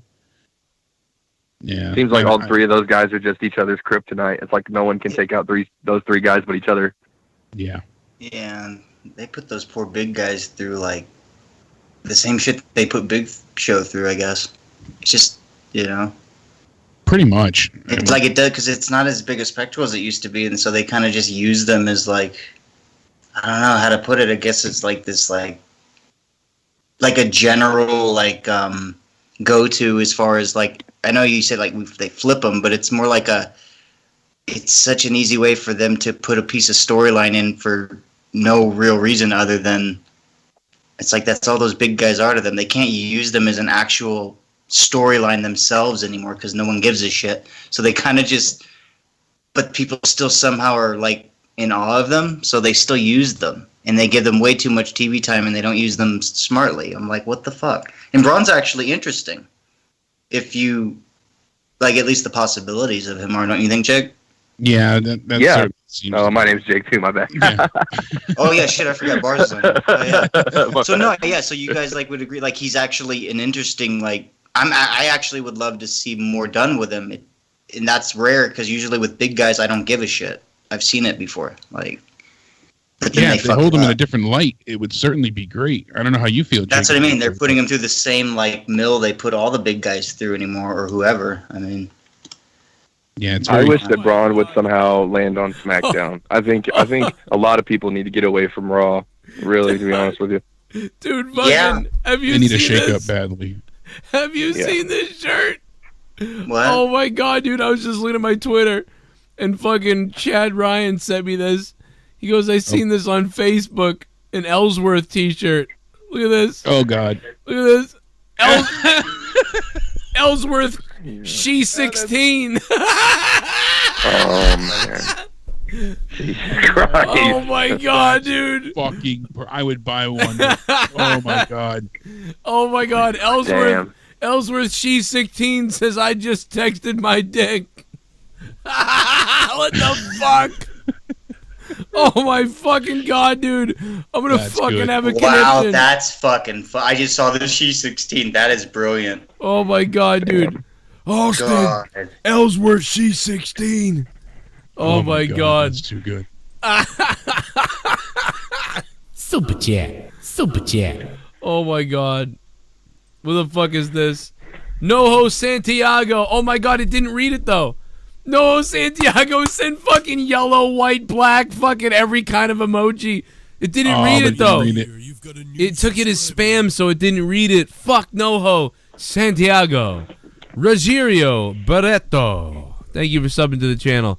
What's up, man? Joe Compton said that he sent me a tweet from Becky Lynch, and Becky says, unrelated to anything, but in Ireland, the slang word for toilet is jacks. I read that to Leah earlier. I was laughing at that. That's so good.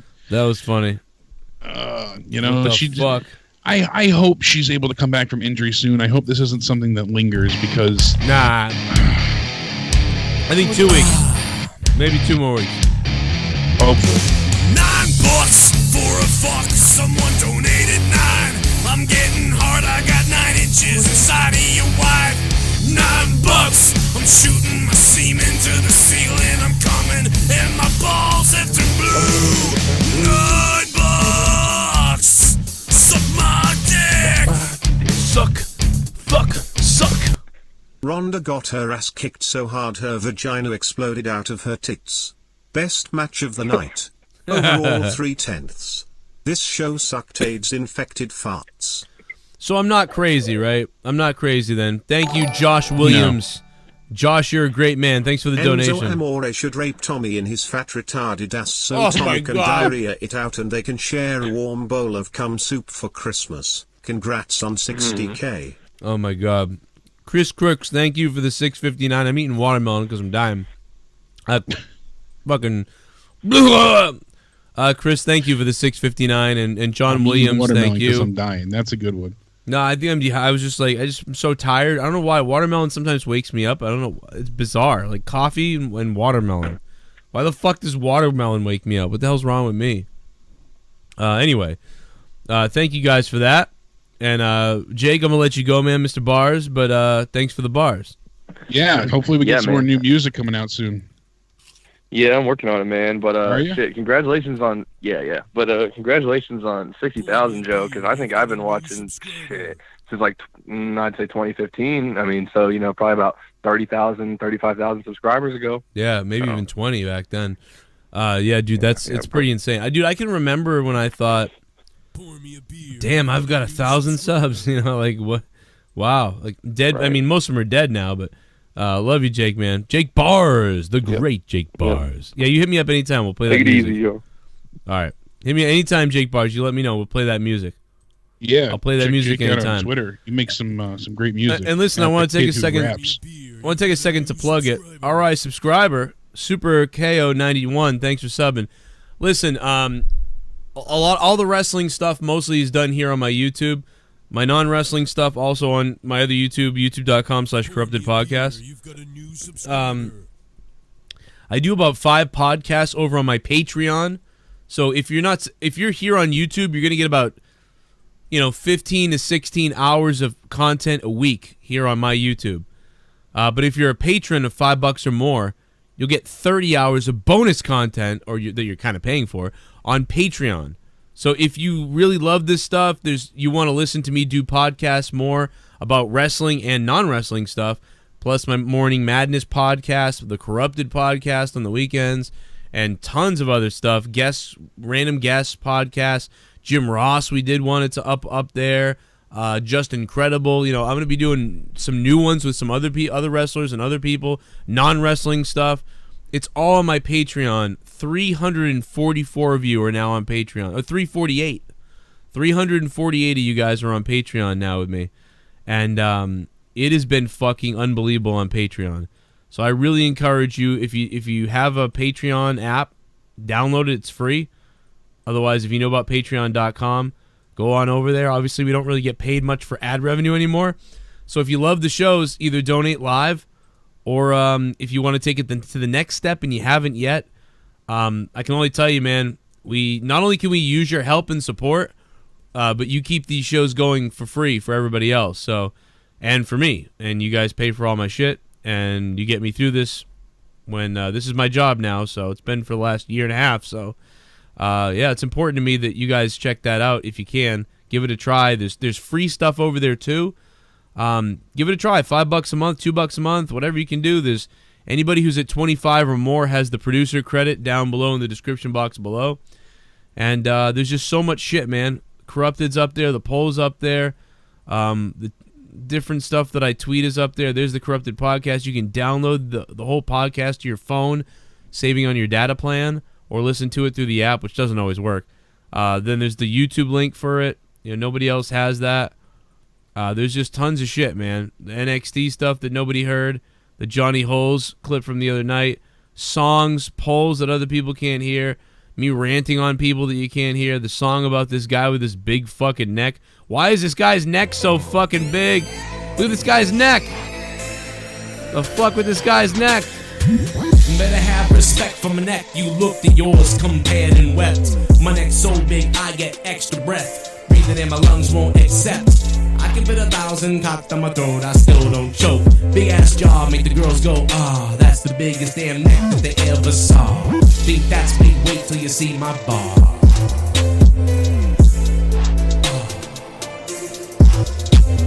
I'm going to jail for killing a man with an exhale. My breast could impale, breast so stale, keep him locked up in a cell. Yo, what the hell? Oh no, biggest neck they ever saw. Oh no, biggest neck they ever saw. Oh no, biggest neck they ever saw. Oh no. I can eat a whole watermelon in one gulp. You do it, better call for help. That watermelon getting stuck in your small ass throat. You dumb fuck. Yeah, better shut up or I'll throw up on you. Projectile puke like an elephant's poo. I belong in the zoo, but telling you what, yo, check out my damn neck. Oh, no, biggest neck they ever saw. Oh, no, biggest neck they ever saw. I got over 40 songs that we've done as parodies on the show. All are uploaded on Patreon. You can download them right on the Patreon app, and the Dropbox links are all there. Blah, blah, blah. There's my promo. There is my promo. I am reaching out to you as the listeners of me. It's about to be fucking holiday time and whatever else. I know that. But if you can and you want to, you can cancel at any time. 348 people. I promise you, ask the patrons in the comment section in the chat. They will tell you I would think most people love Patreon. There's so much shit there. It's fucking unbelievable. And it helps the show. So just do it. There's my promo for Patreon. Had to do it once this show at least because they don't have commercial breaks. Hey, 281's on the phone. What'd you think of Survivor Series? Fucking terrible. Terrible show. Only thing I enjoyed from Twitter was seeing Enzo Amore there. That was the only thing that made the whole event fun. And speaking of Enzo, I mean, I guess it is the fact that people that said it before. It is the same one that stopped Gronk. So security guard. Wow, that's really funny. Hey, NoHo Santiago, thanks for the $5. I don't know why NoHo Santiago didn't write anything. He just wanted to become a shit bum again. Thank you, NoHo. And real quick, what he needs to do is freaking. This is what I ought to do. Since he got fired for a false allegation, I ought to just sue. How the hell can you fucking terminate me from my job over something that didn't even make it to court? What happened? Remember, he had the with Enzo with the rape. Oh, Enzo, yeah, no, that's rape allegation, and it was proven false. You're right. That is bullshit. Yeah, Beef Roller. I know why your donation didn't play. Shit, it's because anything under $5 on the Streamlabs hasn't been playing. Beef Roller said Lars has no hope. Jake really? Fuck it. Let me see if I can trigger it to get it to play. Hold on a minute. I'll try to get it. Anyway, caller, continue. I'm sorry.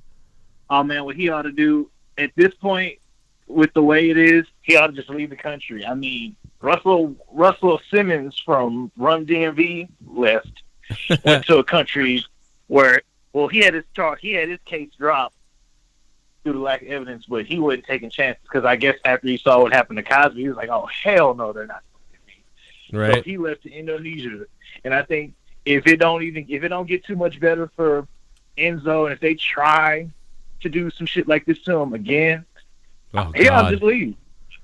Yeah, dude. I mean, first try through WWE, and then if they try and use whatever fucking Illuminati powers to bring that bullshit out back against him, he needs to leave before they take it even farther. Illuminati powers. Those. Here's Beef Roller's donation. I found it, Beef Roller.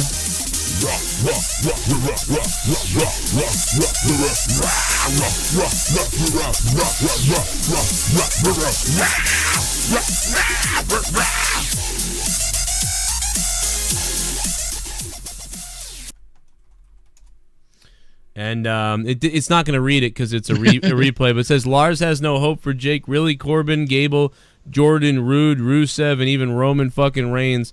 Never had a single vignette coming into WWE. Vince usually only runs vignettes of people he has big plans for.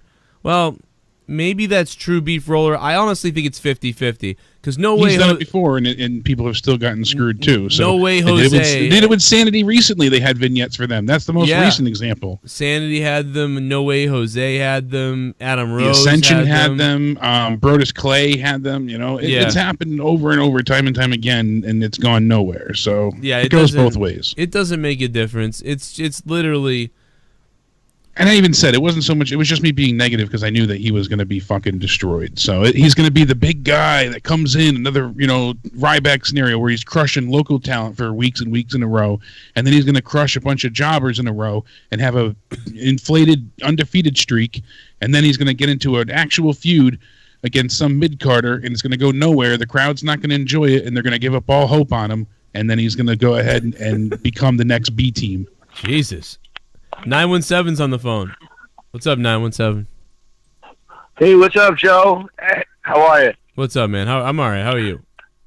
I'm good. I'm just wanted to say I thought the show tonight was pretty shitty. The Shinsuke Nakamura Seth Rollins match was not that good. I watched NXT TakeOver last night. I'm just thinking about Aleister Black coming up on this main roster. It's going to be terrible. I mean, that match last night was amazing. I couldn't even see him fighting anybody on the main roster. It's just going to be not good. Are you the guy that used to call him Prank? No, not me. Oh, man, that's too bad. You sound like the guy. You have a familiar voice. It sounds like I'm the from guy. Brooklyn. Oh, okay. No, that's cool. No, I wish you were almost, because I'd be like, damn, you've been calling forever. But yeah, no, I agree with you though on that. No, it sounds like the guy. You sound like the guy that called like back at the Rumble like 4 years ago, and you were like, I'm thinking you're bald-headed asshole Joe or whatever the fuck. Oh my god. No, that's definitely not me, bro. Oh man, you sound like I watch your show a lot. I would not. Well, not me. I think that guy likes the show. He just was trying to get me to flip out. You know what I mean? Yeah, like, didn't work. I think the guy loved the show, but he just was whatever. But yeah, thanks for the call, man. I agree with you too. I think you're right. So I mean, fuck it could happen. Thanks, man. I love you, dude. I'm sorry I compared you to that jackass, but I take it as a nostalgic compliment though, because I like that guy. And now it's Mr. Sausage. What's up, Sausage? What's up, you motherfuckers, man? Holy shit. Shitty pay-per-view tonight, huh? I thought it was shit. I'm surprised that other people thought it was the best of the year. I don't agree with that. I mean, by the way, I know he's not talking about NXT included. I know he's saying of the main roster, it's the best one of the year. But I still think this shit has all been done a million times. Charlotte and Ronda was interesting. I don't know. I just don't fucking. I don't know. Maybe I could kind of see. I don't know. They all suck. No. They all blow. Evolution was better than me. I don't know. Evolution. Evolution was better. But those are women. The women don't matter. And listen, we're not being SJWs because I hate SJW shit. If we thought the women's pay-per-view was going to blow ass. We thought it was going to suck dick. Instead, it was good. Or good enough. And this tonight, I thought was atrocious almost. I don't know. Yeah, I was certainly impressed with Evolution. So I gave this about like a 4 out of 10 for me. And like, I mean, there was a couple matches. You had Nakamura match, you had the Cruiserweight match, surprisingly pretty good, and then you had Ronda and Charlotte. That was it for me. Yeah, it was. Yeah, I mean, I don't know. It's just always, the Charlotte and Ronda thing I thought was good. It was really exciting before the ending even happened. It was exciting, and then it was like, oh man, now it's a DQ. Shit, this was getting somewhere too, and then it's a DQ. But then it got so vicious that it was like, whoa, this is fucking awesome.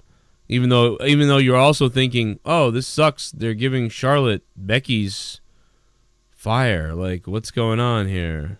Yeah, that was weird with Charlotte. I was like, so is she like a heel? Like, what is she trying to prove here? Is she like a bad guy now, or are they trying to do it? It almost felt like with Becky. To be honest, like what Leah said was, it almost felt like, that's just what Becky was gonna do, and they gave it to Charlotte.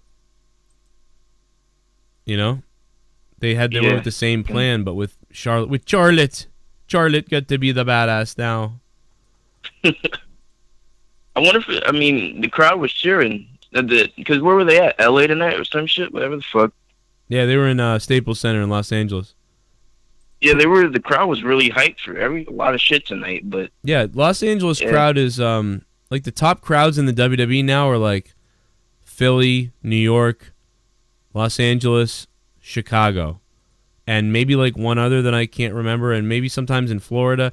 But I feel like, but then there's like the B tier is like Boston, Florida, and Montreal, and maybe a couple other places. But there's like right now, LA is like one of the top crowds for them.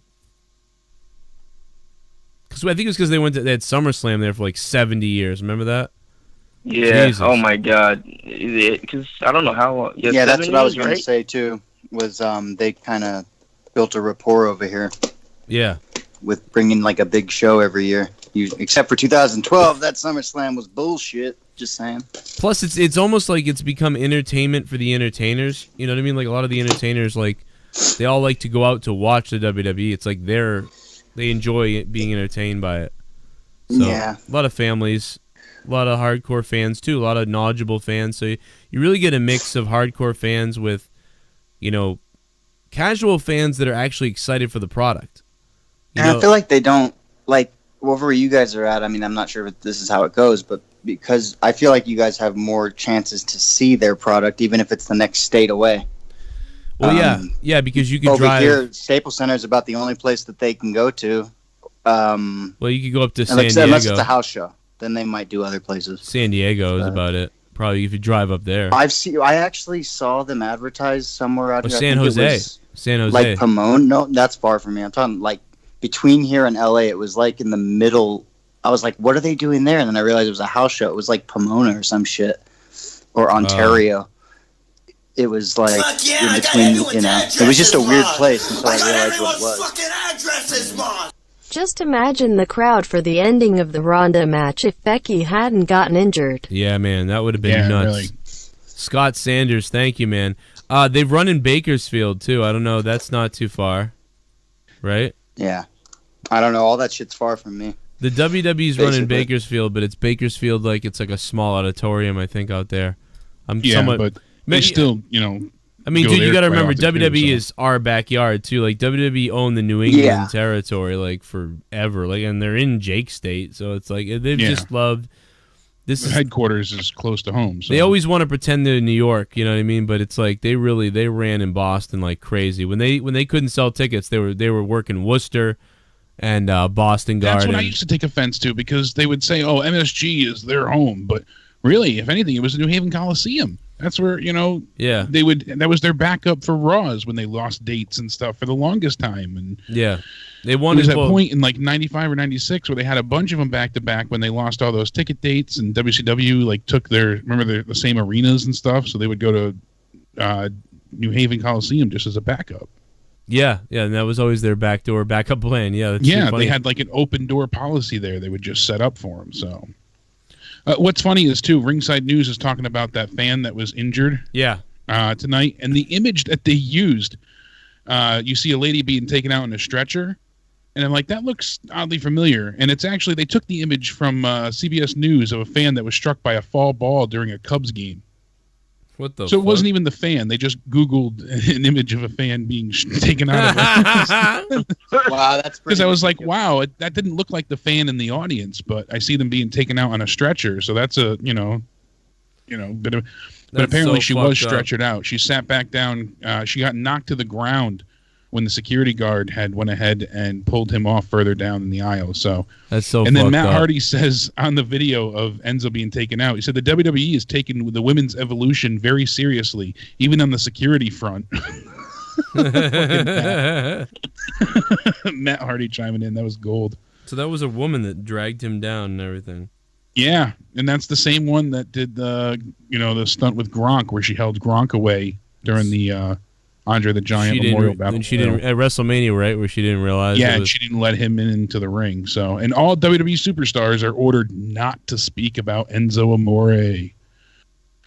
We knew that was going to happen, but WWE sent out the word immediately to no-sell the incident and do not mention it on social media at all. So you're not likely to find anyone really talking about the Enzo Amore stunt pulled at the Staples Center. How about Enzo, man? Well, Liv Morgan kind of did, but fuck. Yeah, she. Oh, did she? It wasn't like. Well, she was also commenting because he made a track about her in one of his songs that he released. Well, what's it called? Fresh Pussy? It was Live something, like Only Live Once kind of idea. It was a play on that. Oh my god. Yeah, dude, that's so weird though for him to but he's trying to get as much attention as possible. If you noticed, right? But you know what though, the airline for vaping, and now he went, because he said apparently you can't vape inside the Staples Center. He posted that, so I mean, you know what though? I mean, on one hand, I think it's really funny and I'm entertained by it. In fact, I kind of applauded it. But then there's the other part of me that knows the business, and I know those guys back there are pissed. Because a lot of the wrestlers are pissed. Because they're performing in the ring, and you're out there standing up trying to get attention on you. That's like someone going to a comedy show and trying to get themselves over in the crowd when the guy's on stage trying to tell jokes. It's like really fucked up. It's like one of the worst things you can do. I know fans being rowdy and shit like that. Like, who cares? You're a fan. But the guy going there because he was in the business doing that. Ooh, man, like, if this was, like, the 90s or something, if he ever showed up again in the WWE for whatever reason, he'd have to, like, worry about being fucking, having his arm broken or something. Like, no, like, legitimately, like, this is really one of the worst things, like, you could do. Like, we're all laughing about it and loving it, but, in a way, but he is a piece of shit for doing it. And some, like, to the guys in the back, I bet your Road Dogg wants to strangle the guy. Oh, a lot of the wrestlers are agitated, it said, you know, and we know that's a fact. And he has a show tonight. He's doing a $10 all ages show at Whiskey A Go Go in LA. Oh, all ages, that's a mistake. Yeah, well, you know, and it says the former 2-time WWE Cruiserweight Champion, first ever live, no holds barred performance post WWE with Dr. DJ reeling it, whatever. It's like, all right, go for it. But dude, fucking, yeah, I can't he get over released a bunch Enzo. of new music, and he looks like called, the fucking Unabomber dude in the crowd. Look, well, that's what I said with him. I put it in the Skype chat before. He's got the wig on, and you know, so that's why I said he looks you like were one right. of the. He looks like he's one of the Beatles trying to dress as Eminem. Yeah. What the fuck is this? That's so fucking funny. Because he went ahead and he really tried to, you know, hide and not be seen. I think he was going to try and do something later in the night. But once he got spotted and called out, that's when he immediately stood up during the tag match. Because like I said, once that photo went around, he got up. But his music, I think, came out today. It's Dear Champ, Rosemary's Baby Part 1, Happy Birthday, I think is the album. And it's on Apple Music and Tidal and Dude, Spotify. That security guard tried to fuck him. I mean, like, I know that I've shown multiple angles of Enzo getting removed from multiple different people who tweeted, posted about it. But this other footage came, they're crediting Pro Wrestling Sheet, but honestly, that's retarded because Pro Wrestling Sheet wasn't there filming it, I wouldn't think. It says credit Pro, I mean, maybe they purchased it, you know, I don't know. How could this be credit to Pro Wrestling Sheet? Are they there? Well, maybe they were, because it is LA, so... You think maybe, Ryan Satin's fucking SJW dumbass followed him? I mean, maybe he did. Never know. Man, the track that he did about Liv Morgan is Live a 30 for 30. So that's the song. Look at this. She's trying to fuck him. He should have been like, I'm part of the show, you idiot. You remember?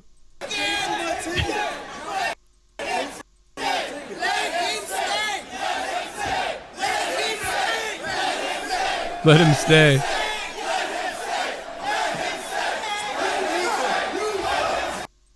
Well, that girl is... Where's the help?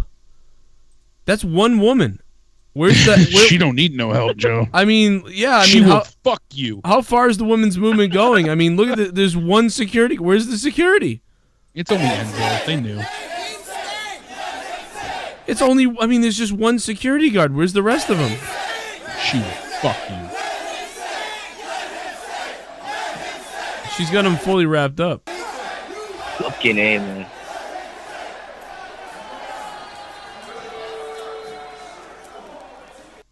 Wow. Well, there's a different angle. We hadn't seen that one. Pro Wrestling Sheet. Go check them out if you like SJWs. Can you imagine if he jumped in the ring? Oh, my God. I don't think my God. I know he had to talk to police, but he didn't get arrested for it. If he got in the ring, then he would have been He was in just trouble. disorderly, so they kicked him out. That's all. Yeah. You know, if any one of us had done that, we would be kicked out, too. If we'd stood up on the chair and started being like, come on, motherfuckers, like, you'd be kicked out for that. I mean, He's we know banned from the Staples Center for life. Look at Felicia. Our friend Felicia Rose was kicked out. We did an interview with her about it. Got 10,000 views. And then she wasn't even really mouthy at that point. Yeah, that was weird. That dude she was with was kind of a douchehole, but whatever. 773's on the phone. What's up? What do you think of Survivor Series?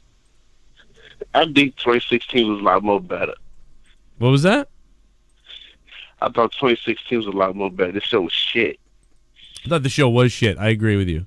Yeah, 2016 with Orton and Bray winning, and that was dude, a good I don't moment. remember. I don't remember that worthy shit, dude. No idea. And that also had Brock Lesnar and Goldberg. Get his ass kicked. Yeah, that was surprising, and a few other things. Yeah, I agree. The Survivor Series is usually pretty bad anyway, though. So, you know, it's always been... I remember when I was a kid, it was like, why are they putting the good guys with the bad guys? And do a little basketball dance off the concrete. I mean, I'm just so sick of you little meth head devil worshippers. I'll be honest, I'd like to take a big bite out of your face. It feels so weird that they're trying to capitalize off of Becky's injury. And it seems so. Weird that Nia and Alexa are back to being friends after everything earlier this year. Makes no sense. None of it makes any sense. J18. Jay, thank you Just for the like $10. Charlotte and Becky hugging, you know? Yeah, I mean, I think she fucked that up by, you know, again, it wasn't scripted. She just did it. She shouldn't have. But whatever, I don't know. Jay, thanks for the $10 super chat from Jay. I mean, they even updated today before the pay-per-view the list of words that you can't say on TV. They always had belt and strap. You can't say fat. You can't say, obviously hospital was always on there. They like medical center.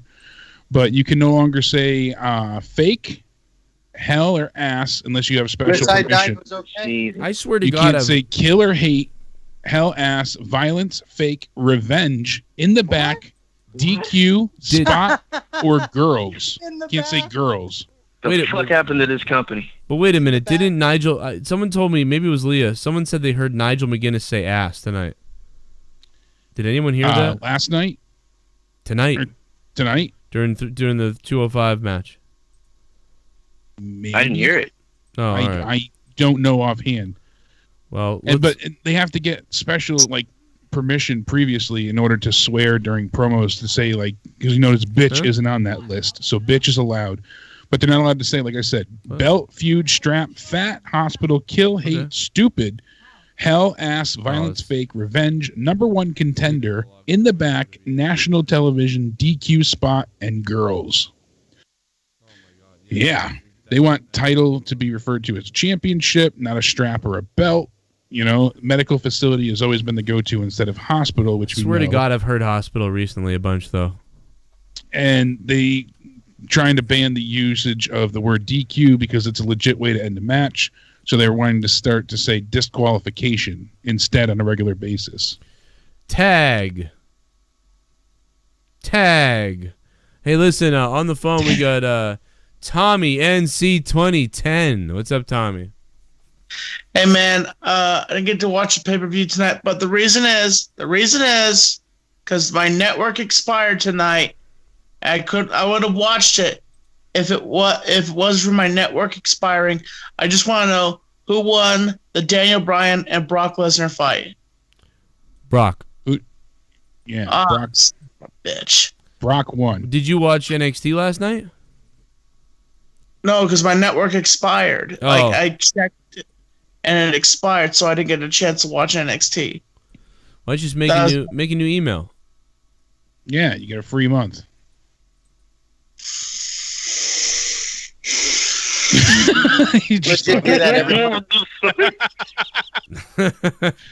They tell you all the time, free month trial. Tommy, that happens again. You send me a message.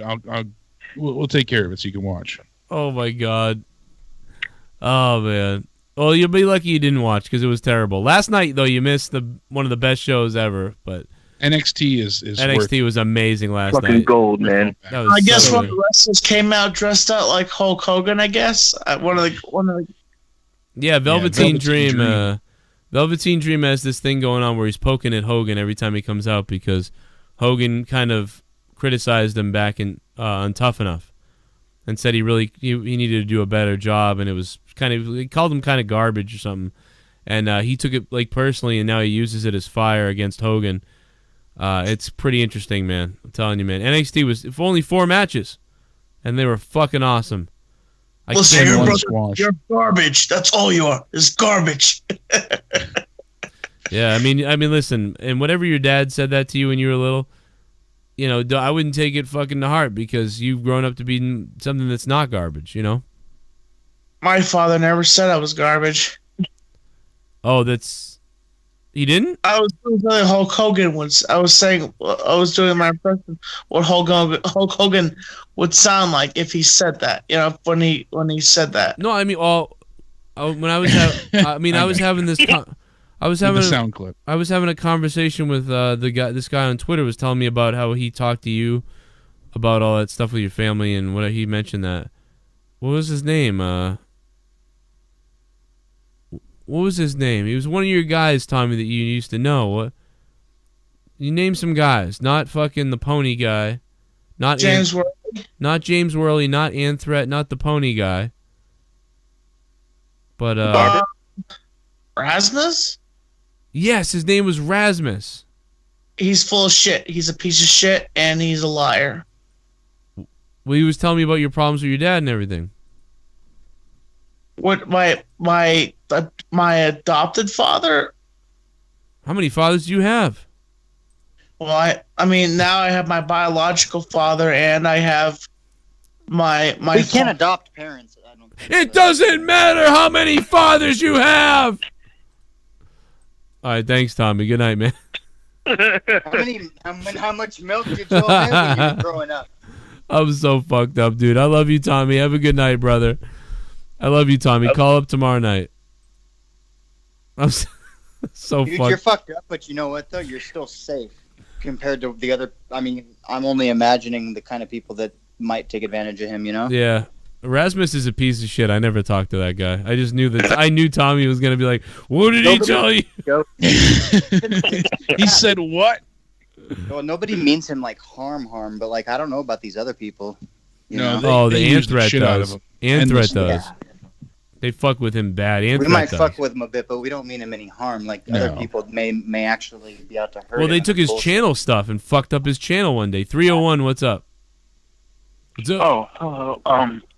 From Maryland and all that. Baltimore. Yeah. Yeah. Survivor Series was really weird. There's two things that really stuck out to me. Yeah. One, am I the only one that noticed that when Nia Jax was like in her match, she kept pointing to her fist and like poking fun at the fact that she legitimately injured someone? Like, I don't know. I feel like that's like, hey, look at me, I'm unprofessional. Like, I'm like, wow. I mean, great that was their plan to use that, but it's like, dude, so you're telling me that so I should go break someone's arm for real on purpose because if people get mad at me for it, they'll use it? Fucking shit on Survivor Series. Cool parts shit PP Vito. And we getting loud hurt again debut? Side Joe sigh. Fire Monkey, thanks for the $5, man. Yep, Fire, you're right. You're right too. Good donation. You're right. Yeah. And then like with Finn, like with the SmackDown versus Raw like big tag team match, like I was just watching and I was like, Finn has no place in that match. Like I feel like he was there because people like Finn, but every time he's in like a big match, I'm like, it just feels like he's there to take a fall. Like I don't know, it always feels like they're like sabotaging him just to show, hey, yeah, he's not as good as he thought. I don't know, it feels weird. It feels like they're just sabotaging Finn.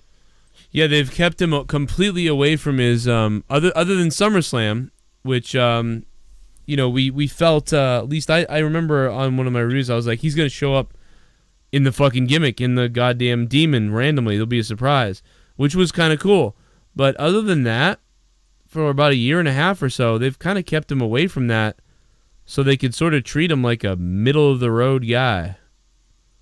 Yeah, it's that's basically it. All in all, it was a resident sleeper compared to NXT War Games, which was amazing. Velveteen stole the night. Honestly, thanks for the call. Have a good night. Thank you, man. I'm the same way. I was falling asleep tonight, and that's I mean, great call, Maryland. Baltimore, Maryland. We have the Baltimore Orioles, Camden Yards. 732 is on the phone. What's up? Yo, is this the Joe Cronin Show?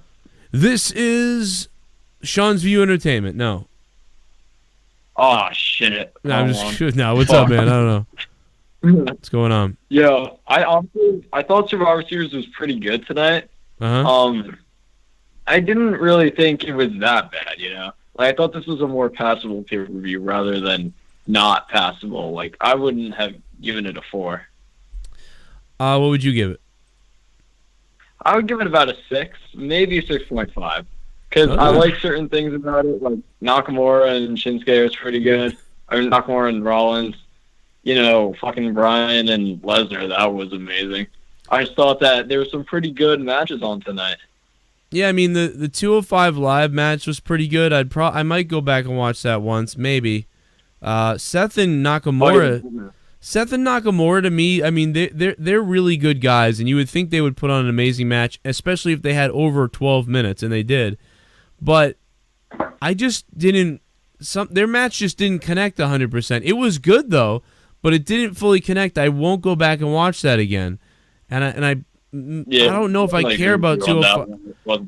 Yeah, and I don't know if I care that much about 205 Live. They did a great job, though. I mean, the highlights, like the Spanish Fly, like that was good. You know, I kind of like what they did with Bryan and Brock, but again, most of it was a copy of AJ Styles and Brock. The only thing that was different that was kind of interesting was what Charlotte and Ronda did. So that's kind of why I'm at a 4 or 5 out of 10 to me. Their match was, as Cole said, competitive in the beginning, and I liked how Charlotte was a bit more brutal, with the elbows and the stiff shots, and you saw Ronda legitimately bleeding, and after knowing Becky was just injured, it added another level to that match, another dynamic, and they were able to play off of that, and Charlotte sells very well when she wants to. There's sometimes she doesn't, but tonight she did, holding her arm, like really building up to the arm breaker, and the Boston Crab, the figure 4, reversing it. Wait a second. All of it. They had a good back Wait the fuck a minute. When the hell does Charlotte not sell? She's done it. She's stiffed a few times. We've seen it when she took on Asuka. She did it a few times. Even at Mania, that wasn't great. She's done it before that with Wait, Becky. She doesn't sell? Yeah, where she's just gone ahead and kind of not sold everything up to snuff, up to what she can do. Okay. I don't know. I just don't remember that. Her tits are selling everything. They're fucking boom. I'll get a minute. I'll pull up clips for you. I'll show you. All right. But I mean, it's not often. I mean, sometimes sometimes I know she looks like Lurch. So it's almost like somebody hits her and she like doesn't. It's almost like she's not selling, but she's like lurching over, and then someone's hitting her, and it's almost like she doesn't even react to it because she's in the mode of Lurch mode. I don't know. I call it Lurch mode with her. I don't know. Maybe I can put it better, like non-reactive. Maybe that's what I'm saying. Like be, it's like she's like this, and then they hit her again, but she just kind of goes, oh. Yeah, she just either plays possum and plays dead, but tonight she really it looked like she was in pain, or she looked like she was, out of breath and giving it her all. So when she goes into that mode, it's like, God damn, I see. That's called bedroom mode. That's bedroom mode. I see why you're Flair's daughter. You got the swagger. You're backing it up. But other times, I feel like it feels like she cared tonight, which made a difference. So, man, I feel like she always cares. But I get what you're saying. I like Charlotte, but I'm not like a huge fan. I wanted Sasha to be pushed like all these girls. Yeah, But yeah, I mean, I've never been huge on Charlotte, but I don't have a lot to knock her for. I don't like how they pushed her like Roman Reigns style, but every time I see her, I go, "Damn, man, you can't argue with this. This is fucking really good," Yeah, but she's been entertaining. I can't argue that. All right, well, especially when you compare her to some of the other women, even Carmella, barely holds a candle to what Charlotte. Oh God, can do, Carmella fucking is. I think Carmella can be a little bit entertaining, but wrestling wise, I mean. Jesus. 732. But most of the women on SmackDown are in that boat. Anything else you wanted to say, caller? Yeah. I just want to say, Enzo Amore, yeah, man, that was a fucking epic way to come back and pretty much ensures that he's never going to work for WWE ever again. Yeah, he's going to be in trouble. My name is Enzo Amore, and I have crashed this party. And this woman is going to molest me out of the arena. Dude, she really molested him. Dude, one female security guard escorted him completely out. She's lucky he wasn't bad. Like, he wasn't an asshole. Imagine if he was a drunk, crazy fan. Fucking Jesus. Taking her head off. Yeah, really. I think they just knew that he wasn't going to put up a fight. I guess. They would probably inform. I think they probably said, you could just walk him out. I don't feel like he was going to start assaulting anybody or, he worked there at one point. He paid WWE and then called them and then they set it up to do that. Imagine that. Like in the middle to cause a problem and then we'll escort you out and we'll get some headlines. Yeah, I mean, he was trending and his music just dropped and yeah, you got Liv commenting on their past relationship, so he's in the news circuit again. Plus, he was in the news for getting kicked off the airplane with the vape thing. So I feel like it's probably not that. It's probably not a work. No, it seems like he definitely snuck in with him wearing a wig and hiding his face so well. It was just weird that the one security guard was who handled him from the chair to all the way out the exits. But anyway, I thought definitely didn't need to pull him down like that, though. I mean, my God. Yeah, like you said, he could. I mean, someone did get hurt, but somebody could have gotten really hurt. Listen, we're gonna get the fuck out of here because it's past my time here. But Super chat. Anyone who wants harm on Tommy can come at me first. Come at me, Sav King.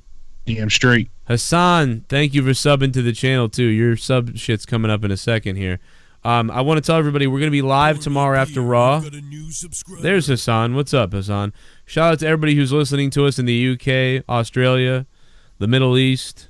We got Awandi in Abu Dhabi. We got goddamn Japan. We got every country listening to this show. I feel pretty happy about that almost. Except for China. China's fucked. And, North Korea, obviously. Both of you guys probably aren't watching. My dream is that Kim Jong-un will someday love my show, and then I can go out there and tell him to feed his people. It'll be amazing. And I'll be like a hero. I'll be like a world hero. It'll be incredible. But, we're out tomorrow night. Monday Night Raw review. Hit me up on Twitter. Make sure you go follow me on Twitter now. I'm tweeting out a bunch of weird shit tonight. @CorruptedPod is my Twitter account since I'm banned on Twitter with my normal account. So make sure you don't look up any Joe Cronin accounts. Just look up the Corrupted account. It's @CorruptedPod on Twitter. And I'm sorry to everybody I didn't get your phone calls. We didn't get calls in. Try tomorrow night on the Raw review. We'll try to get you on for the Raw review. And then SmackDown the next night. And then out of nowhere at 11 p.m. Eastern Time U.S. on Wednesday, our podcast, live podcast like this. Me, Jake, and Connor from OK Fabe. And we'll talk about whatever the fuck. There's a lot of stuff probably to talk about by Wednesday. And Thursday Night Throwdown will happen on my other YouTube channel, youtube.com/corruptedpodcast. That's my YouTube channel. But yet you can hear the Corrupted Podcast only on Patreon. So I got to rename that YouTube channel because it's confusing as shit to say all that. And that's about it. Funny way to end the night. Braun Strowman, I see this image here, and it's just hilarious. He can eliminate, multiple men at Survivor Series, 5 men at the Elimination Chamber, 13 men at the Royal Rumble, the greatest Royal Rumble. Yeah. But he can't stand for 5 minutes against Brock Lesnar, and that's what it all comes down to, because that's what we got tonight. He won tonight so he can get his match against Corbin and Lesnar. So we'll see him beat the crap out of Baron Corbin with a stipulation. And then he's going to go to the Royal Rumble to face Lesnar, and he'll lose. The stipulation will be a TLC. It'll just be like tables, ladders, and chairs. It's going to be all that shit, I don't know. Yep. All right. What a night. Oh, Ryback. Let's take it away, Ryback. By the way, if you're new and you haven't subbed yet, make sure you sub. Don't miss out on the daily shows.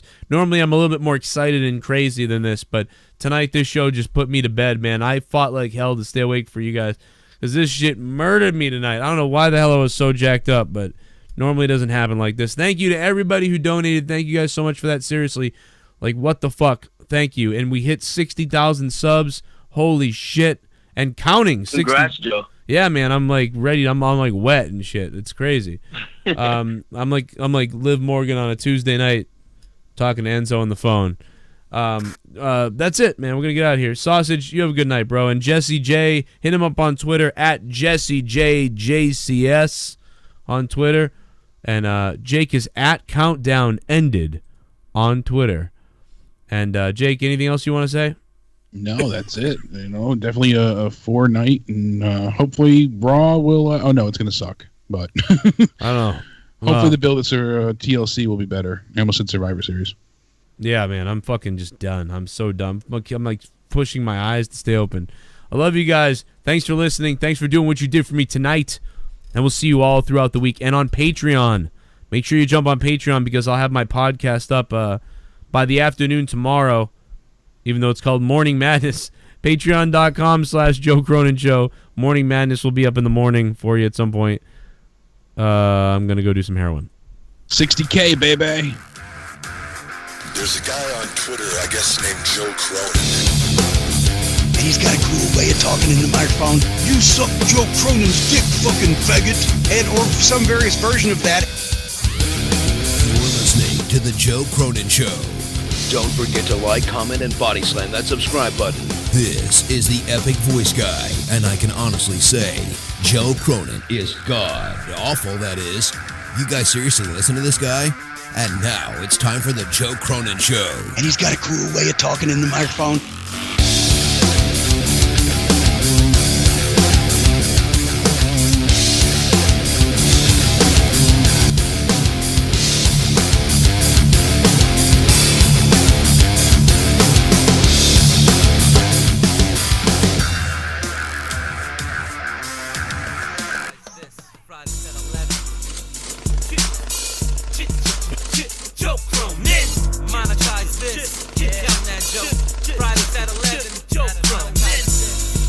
Count that cash, Joe.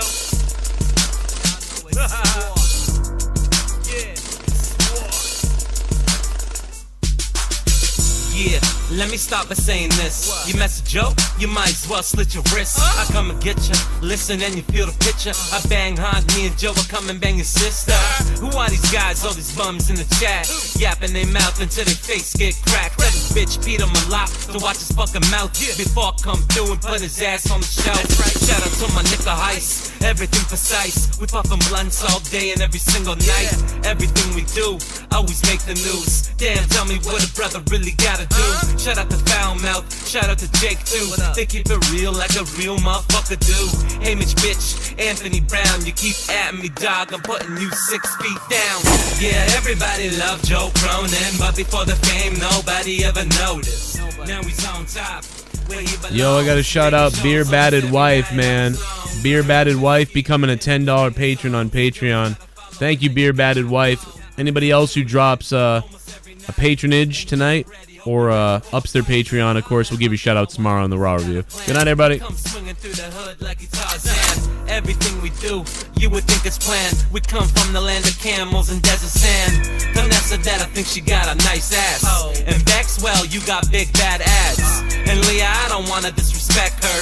Just know, Joe, that you're a lucky gangster. Tommy, everybody thinks you're a joke, but there's a devil lurking every time you're looking at the Joker. And that girl in the shower, you wish you poked her. Maybe next time learn to play better poker. Yeah, I'm going on a fucking hunt now. And that bitch German's gon' get gunned down. I come to your city, homie, all strapped up. And I ain't leaving till you're in a bag zipped up. Yeah, everybody love Joe Cronin, but before the fame, nobody ever noticed. Now he's on top, where he belongs, making shows almost every night hours long, drinking whiskey and always banging songs. Joe's got a following that you could not clone. So tune in almost every night and get ready, hope you're ready for a fight. Better recognize, better analyze. It's that dollar motherfucker I terrorize. Come to your block, homie, I see those panicked eyes. I'm always prepared, me, I always strategize. Fuck a renegade, that fucking renegade. I catch him slipping, put him in the water like a fly. Homie, you ain't even slipping out of my grasp. But when I see you, just know that I'ma whip that ass. I go hard, man, I'm always on the show. Been listening to Joe since 2014. Yeah, and NullDeath can vouch. And shout out to D-Rail, probably puffing on his couch. What up, Doman? What up, Austin? What up, Monica, Kara, and Dolphin?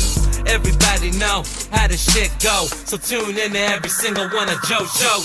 Yeah, everybody love Joe Cronin, but before the fame, nobody ever noticed. Now he's on top, where he belongs, making shows almost every night hours long, drinking whiskey and always banging songs. Joe's got a following that you could not clone. So tune in almost every night and get ready, hope you're ready for a fight. Monetize this. Shut up, Joe. Fridays at 11. Shut up, Leah. Out of nowhere. This is